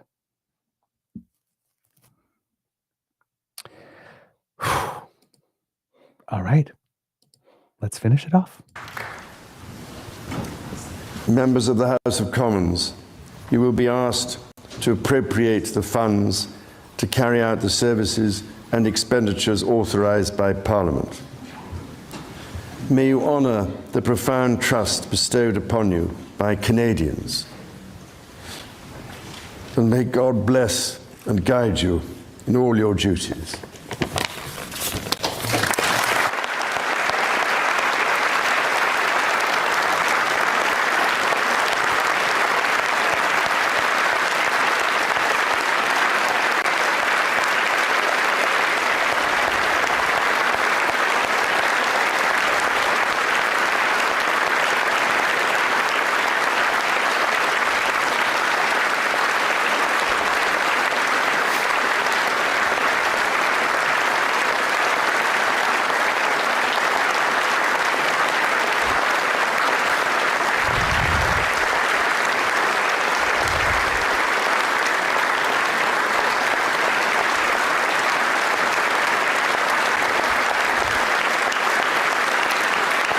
hear it.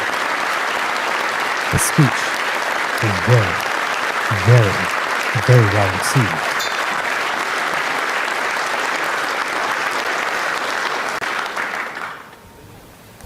And that concludes the ceremony.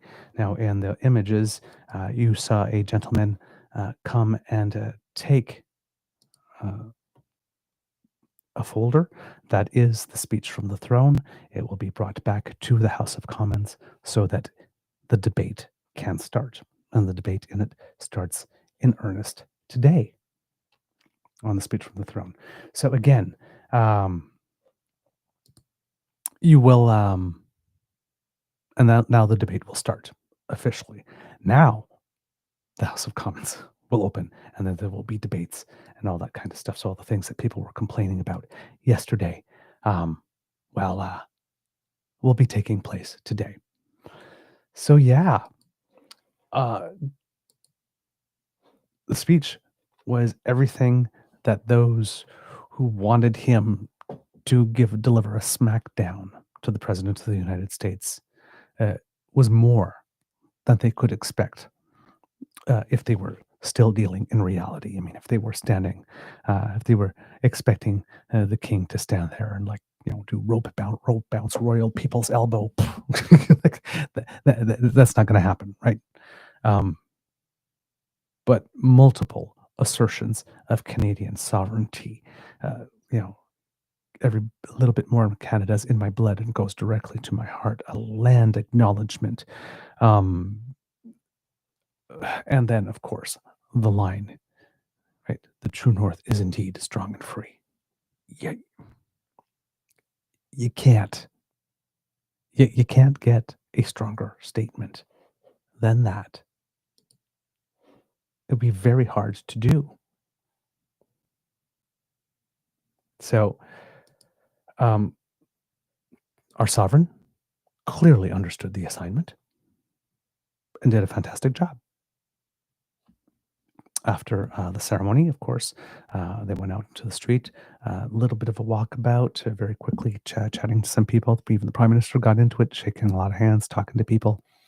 Then to the War Memorial, the National Cenotaph, which, of course, if we are looking historically, was unveiled by King George VII in 1939.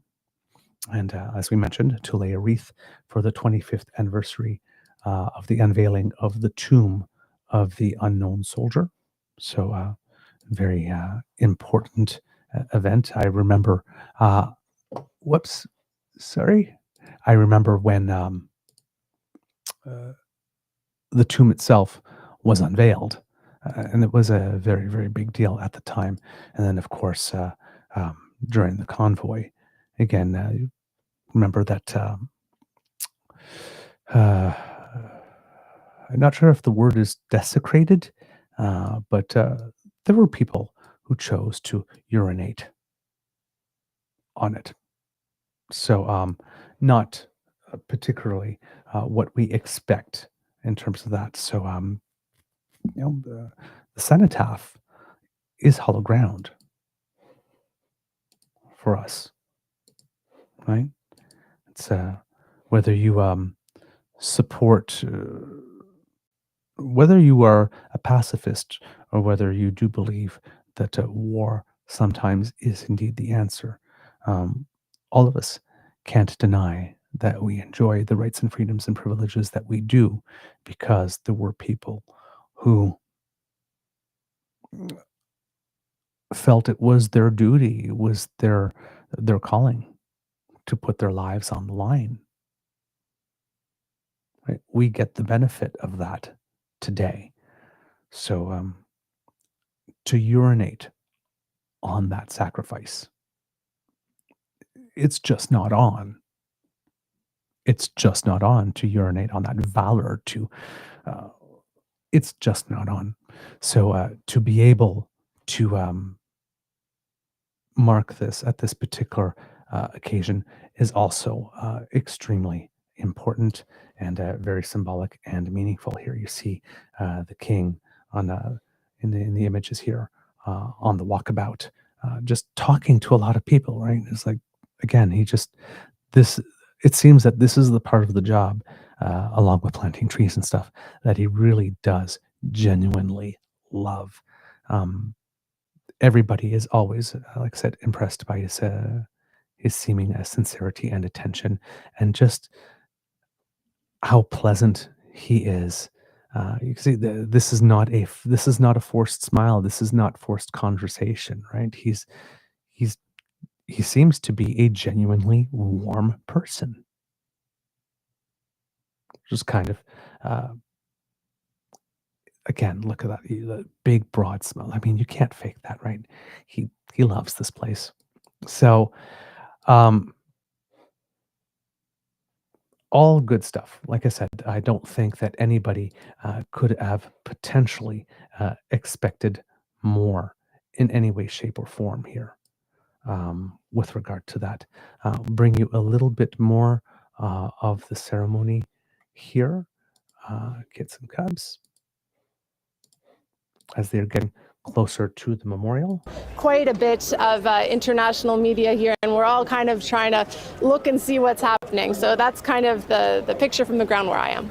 Okay, thank you for that, Kate. He was just greeted by the Commissioner of the RCMP, Mike Duhem, and the Chief of the Defence Staff, Jenny Carignan, as he's being walked now to the front of the National War Memorial, where this part of the ceremony will take place. A little bit like what you would see at Remembrance Day, perhaps, in a much smaller format.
You're right in the way. Them walking up to the actual cenotaph, so that we can have the wreath and our name upon it.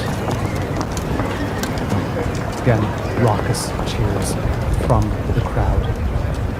Throughout the weekend, whenever he was present, there were crowds erupting into spontaneous "O Canada" and "God Save the King."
So, moment of silence, of course, as you're watching. So yeah, the last post. And then, of course, as you can see, genuine emotion here. Some veterans lined up in attendance. As you can see, the tomb of the unknown soldier there on the screen. And some indigenous regalia, if you saw there on the right, with regard to honoring their veterans as well. And yeah, as you can see, a moving moment indeed. An important moment. And this was their last public event before then making their way on to the airport for their departure. So yeah, that's what we have for you from the visit. And then, of course, they played the rouse after the last post to before the laying of the wreath itself. Now, all of that happened. And, well, we talked a little bit about the reaction of the United States with Ambassador Peter Hoekstra telling us to get over that 51st state stuff and that it was all over. We just needed to move on. Well, it would seem that yesterday that is something that the ambassador, it's a message that the ambassador probably should have had for his own boss rather than for us. Because yesterday, at some point, the President of the United States clearly not happy that the moment was not about him. President me had to intervene in a manner that would attempt to ruin the day for everyone. And put this, I told Canada, which very much wants to be part of our fabulous Golden Dome system, fact not established, that it will cost $61 billion if they remain a separate but unequal nation. Separate but unequal. Let's just throw in some casual racism here. Separate but equal, separate but unequal doesn't apply here. And some of us would like to believe we're probably superior. So if we're unequal, we're okay. If we're unequal in a superior way, we're good with that. Mr. Trump. Donald. It will cost $61 billion if they remain a separate but unequal nation, but will cost $0 if they become our cherished, as if you're capable of cherishing anything, 51st state. They are considering the offer with an exclamation mark. No, we're not. We're considering participating maybe in the Golden Dome system. We are not considering selling ourselves to the United States for $61 billion. For the low price of $61 billion in exchange for a Golden Dome system that we are not particularly confident would work in any way, given, well, one, you're in charge of the project, and two, given the Golden Dome you wear on your head and how ineffective it is at doing its job. So, no, boo-boo kitty. No, boo-boo kitty. Not at all. We are not considering that offer. We're considering participating in the Golden Dome, but we are not considering trying to save $61 billion by joining the meth lab below us. The era of deeper economic and military integration is over. if we are joining this like this, it'll be because it's in our personal interest to do so. And I don't think you unilaterally get to set the price. I don't believe you already know it's $61 billion. Of 125, by the way, was the initial price that he said it would cost. It's probably going to be closer to about 500, but out of 125, it's at 61, which is almost going halfsies down the line.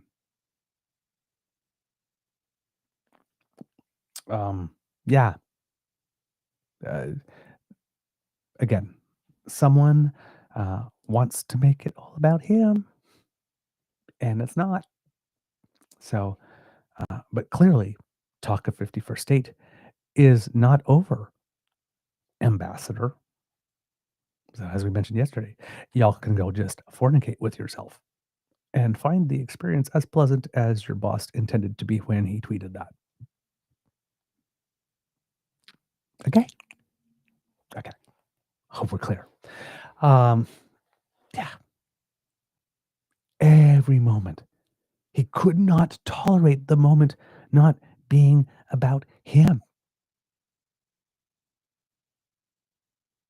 It's like, got the Americans going, hey, bow down and kiss the ring of our king. Not the Americans, the Retrumplicans saying that. And Canada's like, oh, yeah, eh? Like, we see your king, your wannabe one, and we raise you a real one. Yeah, fucking jerkwads. So put that in your pipe and stoke it, eh? I'm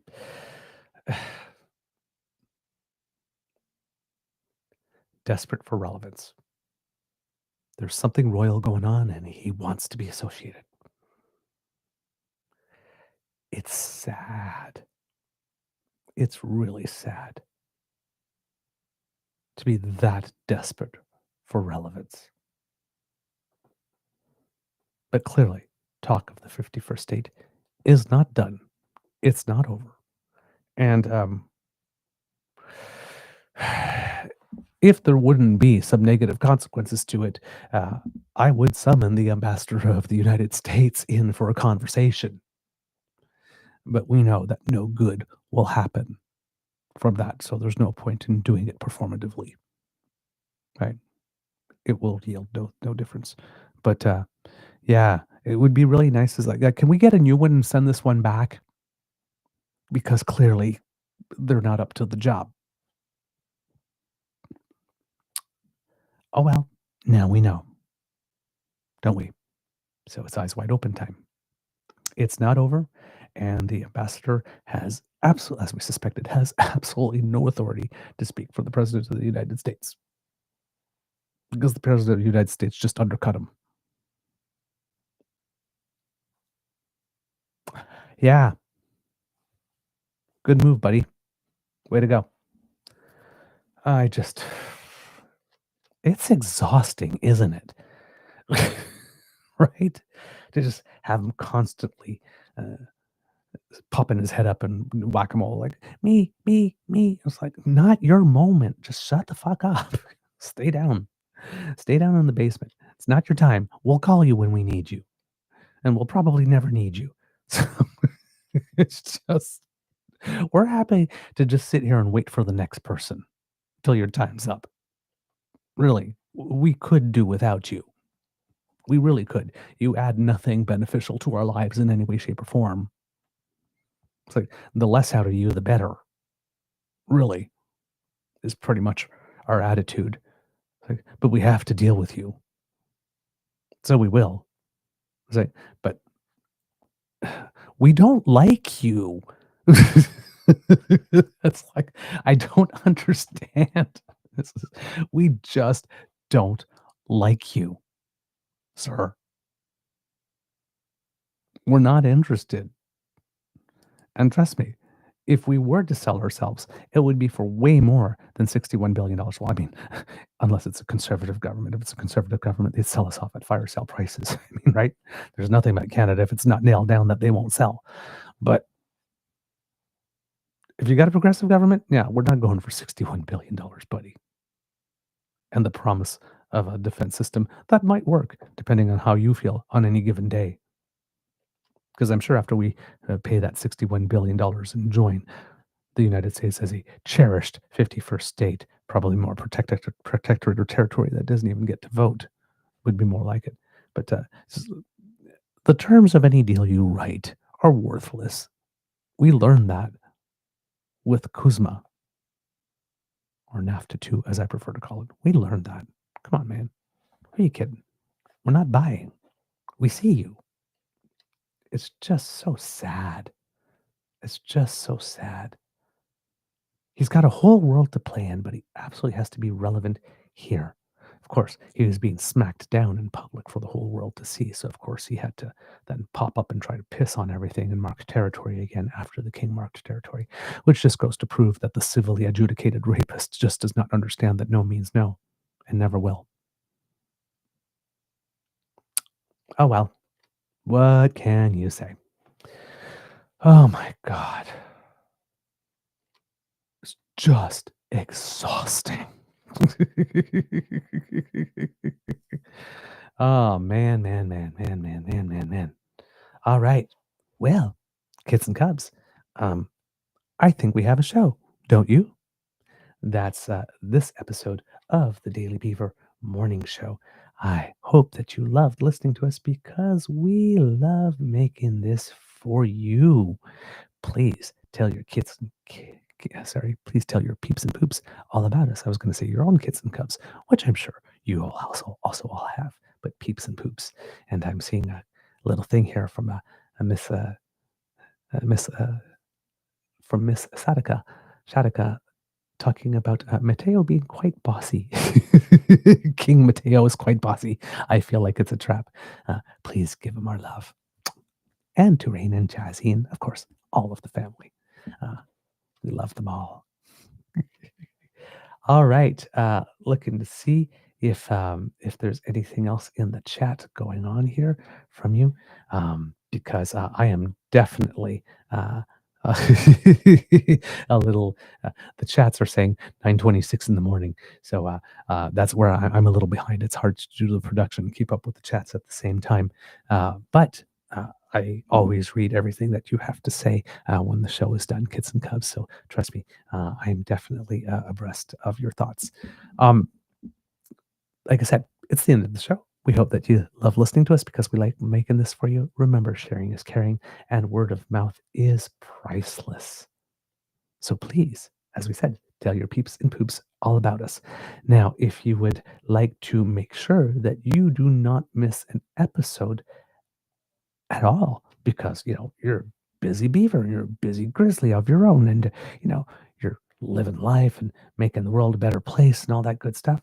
Well, hey, bring us with you when you're out being busy. We're portable. Put us in your ears. The ear-only version of our podcast can be yours if you scan this QR code made available by the Ray Girl, or if you're listening to podpage.com/the True North Eager Beaver with a hyphen between each one of those words. And that will bring you to our pod page. And when you click subscribe there, when we have something fresh off the bandwidth, zip, it comes directly to you. No fuss, no muss, boom. And if you would like to help us in other ways by, for example, being a more involved member of the best damn fam in all of podcasting, then how about joining our YouTube page, True North Eager Beaver Media? Surf on down, where Kits, Cassie, and Elaine will definitely be welcoming you and guiding you to our subscribe, like, and share buttons and inviting you to smash. Remember, if you're listening now, if you smash now, you don't have to remember to do it before you leave. So like, share, subscribe, smash with our buttons. It makes us happy when you do. And it does help us with the algorithm. That also makes us happy. So it's like double happiness. You can't go wrong. Come and smash. We won't judge. In fact, we encourage it.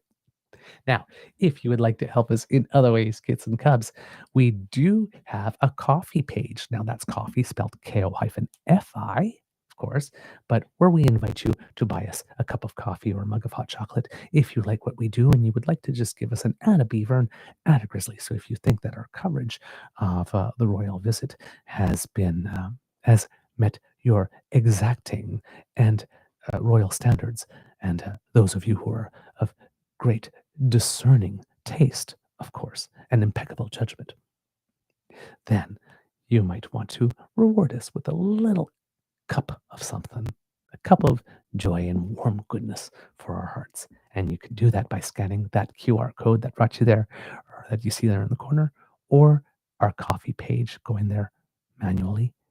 Coffee, ko-fi.com/eagerbeaver, all in one word, lowercase letters. And if you go there, you will find the Emergency Hydration Fund, also known as our tip jar, where you can do your bit to fight the evil that is dry beaver. It's a terrible situation. So many are afflicted. So if you would like to help,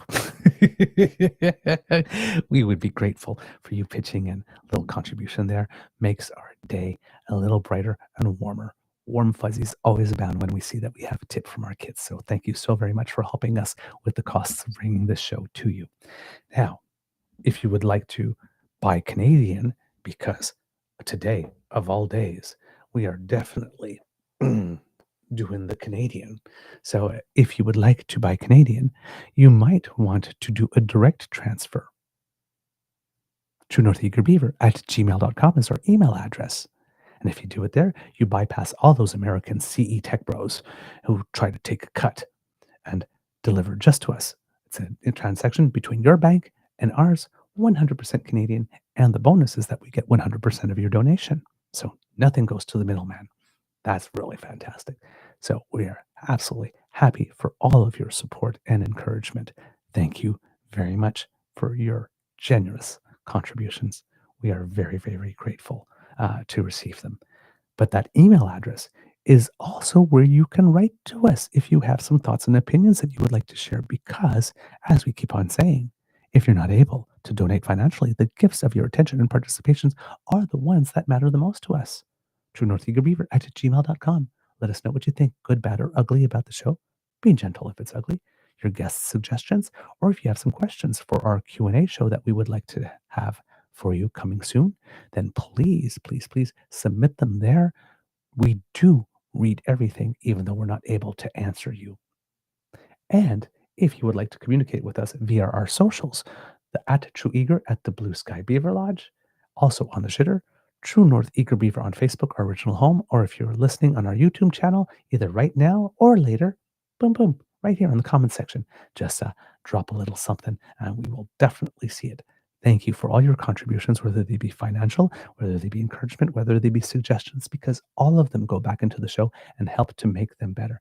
And as you can see there, there's a little light reflecting here off the crown. It's all shiny and bling because we know that you demand fashion and glamour, and your queen lives to serve. All right. I think that's everything I got for the show promos and all that kind of stuff. So, because democracy is something that you do, kids and cubs, if you're feeling particularly patriotic, hey, why not take pen to paper and write a handwritten letter to, if you're in Ontario, Doug Ford, telling him how you're not really down with this Bill 5 thing and creating zones where we no longer have to respect labor and environmental laws and rights and stuff like that in order to be able to get ahead, and that you do not see that as a being synonymous with protect Ontario, which is that on which he ran, rather than hollowing out Ontario. Or maybe you would like to write to Danielle Smith and tell her to tread very carefully when it comes to banning books, or to cut the crap on the sovereignty shit, or maybe to just actually start governing and stop taking away things from people, like their disability support payments. Maybe you would like to do that too. Or maybe you would like to write the Prime Minister or members of the government, even the opposition parties, and asking them that why the hell isn't Canadian media by Canadians for Canadians and owned by Canadians in this age of foreign interference? Why are we still allowing American-owned hedge funds to control our media and what gets published? Like stories about shoes in the National Post, when the story of the day is that the king asserted our national sovereignty. Maybe you have some thoughts to say about that. If you're feeling patriotic, now would be a good day, right? And of course, democracy is something that you do. We got 3 by-elections coming up in Alberta. So again, get to know your candidates, get involved if there's any that you want to support. And in Quebec, The Liberal leadership race, the voting is June 9th to 14th. So if you're registered, do not forget to vote, with the announcement of the results coming out on July 14th. Words of wisdom, kids and cubs. You know what? My words of wisdom today are: be proud. As Canadians, we're usually self-effacing and whatnot, but you know what? We can be a little more proud, because without going into the rah-rah American stuff that's distasteful and whatnot. Let's realize that, we got something really good here. And there's no need to look south of us and have an inferiority complex. We're doing well. We have problems, but overall, we're doing well. And we seem to have a team that wants to actually handle problems rather than perpetuate them or make them grow or use them to divide people. So maybe we'll actually make some progress on them over the next few years. And that, too, is something of which to be proud. While other nations are taking steps backwards, we are continuing our march forward because we are very clear-eyed and know what we want for our nation and know where we're going. Plus, you're Canadian. You're one of the coolest people on the earth. So, be cool and a little proud. All right. That's all I've got for you today, kits and cubs. Remember, it could be a tough world out there, so please be kind to and gentle with yourselves. And now, audience participation, kits and cubs, if you will, please. On the count of 3, Mr. Beaver, cue the cock in 1, 2, 3. Whoa, wow. Ooh, damn. You in the back row to the right. Damn. You got some lungs. I heard you.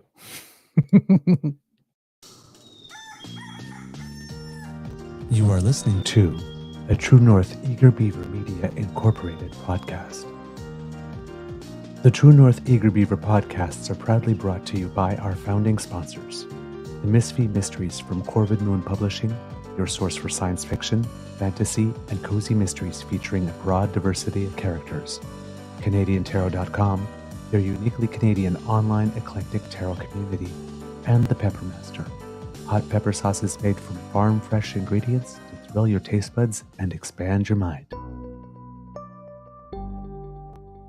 We are grateful to the Crier Media Network for its support, Pete Jarvis for our artwork, and Paul Joseph Something for our opening and closing sequence music.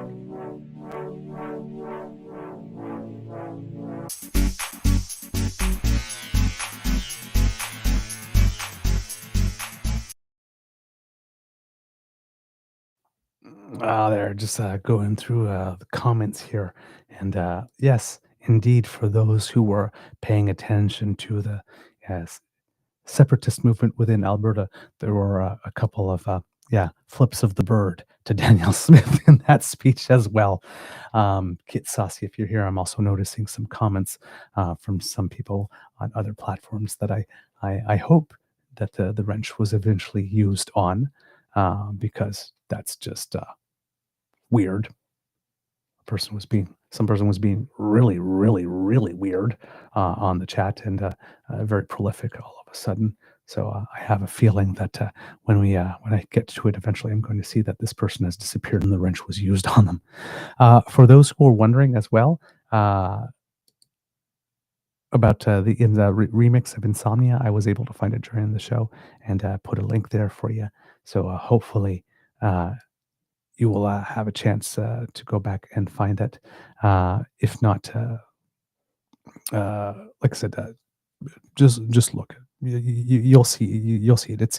It's by far their biggest song. It was a big international hit. It won't be that hard to find, and it's just a banger of a tune. All right, that is all I've got for you, kits and cubs, today. Have a beeferific day. And we'll see you tomorrow, and maybe tomorrow, now that speech from the throne and all that stuff, we'll actually have a regular news day. For a change. Oh, Pierre Polyev might have got a little upset. I think I just stole his line. Bye, everyone. Have a most beaverific day. And I'm gone. Poof.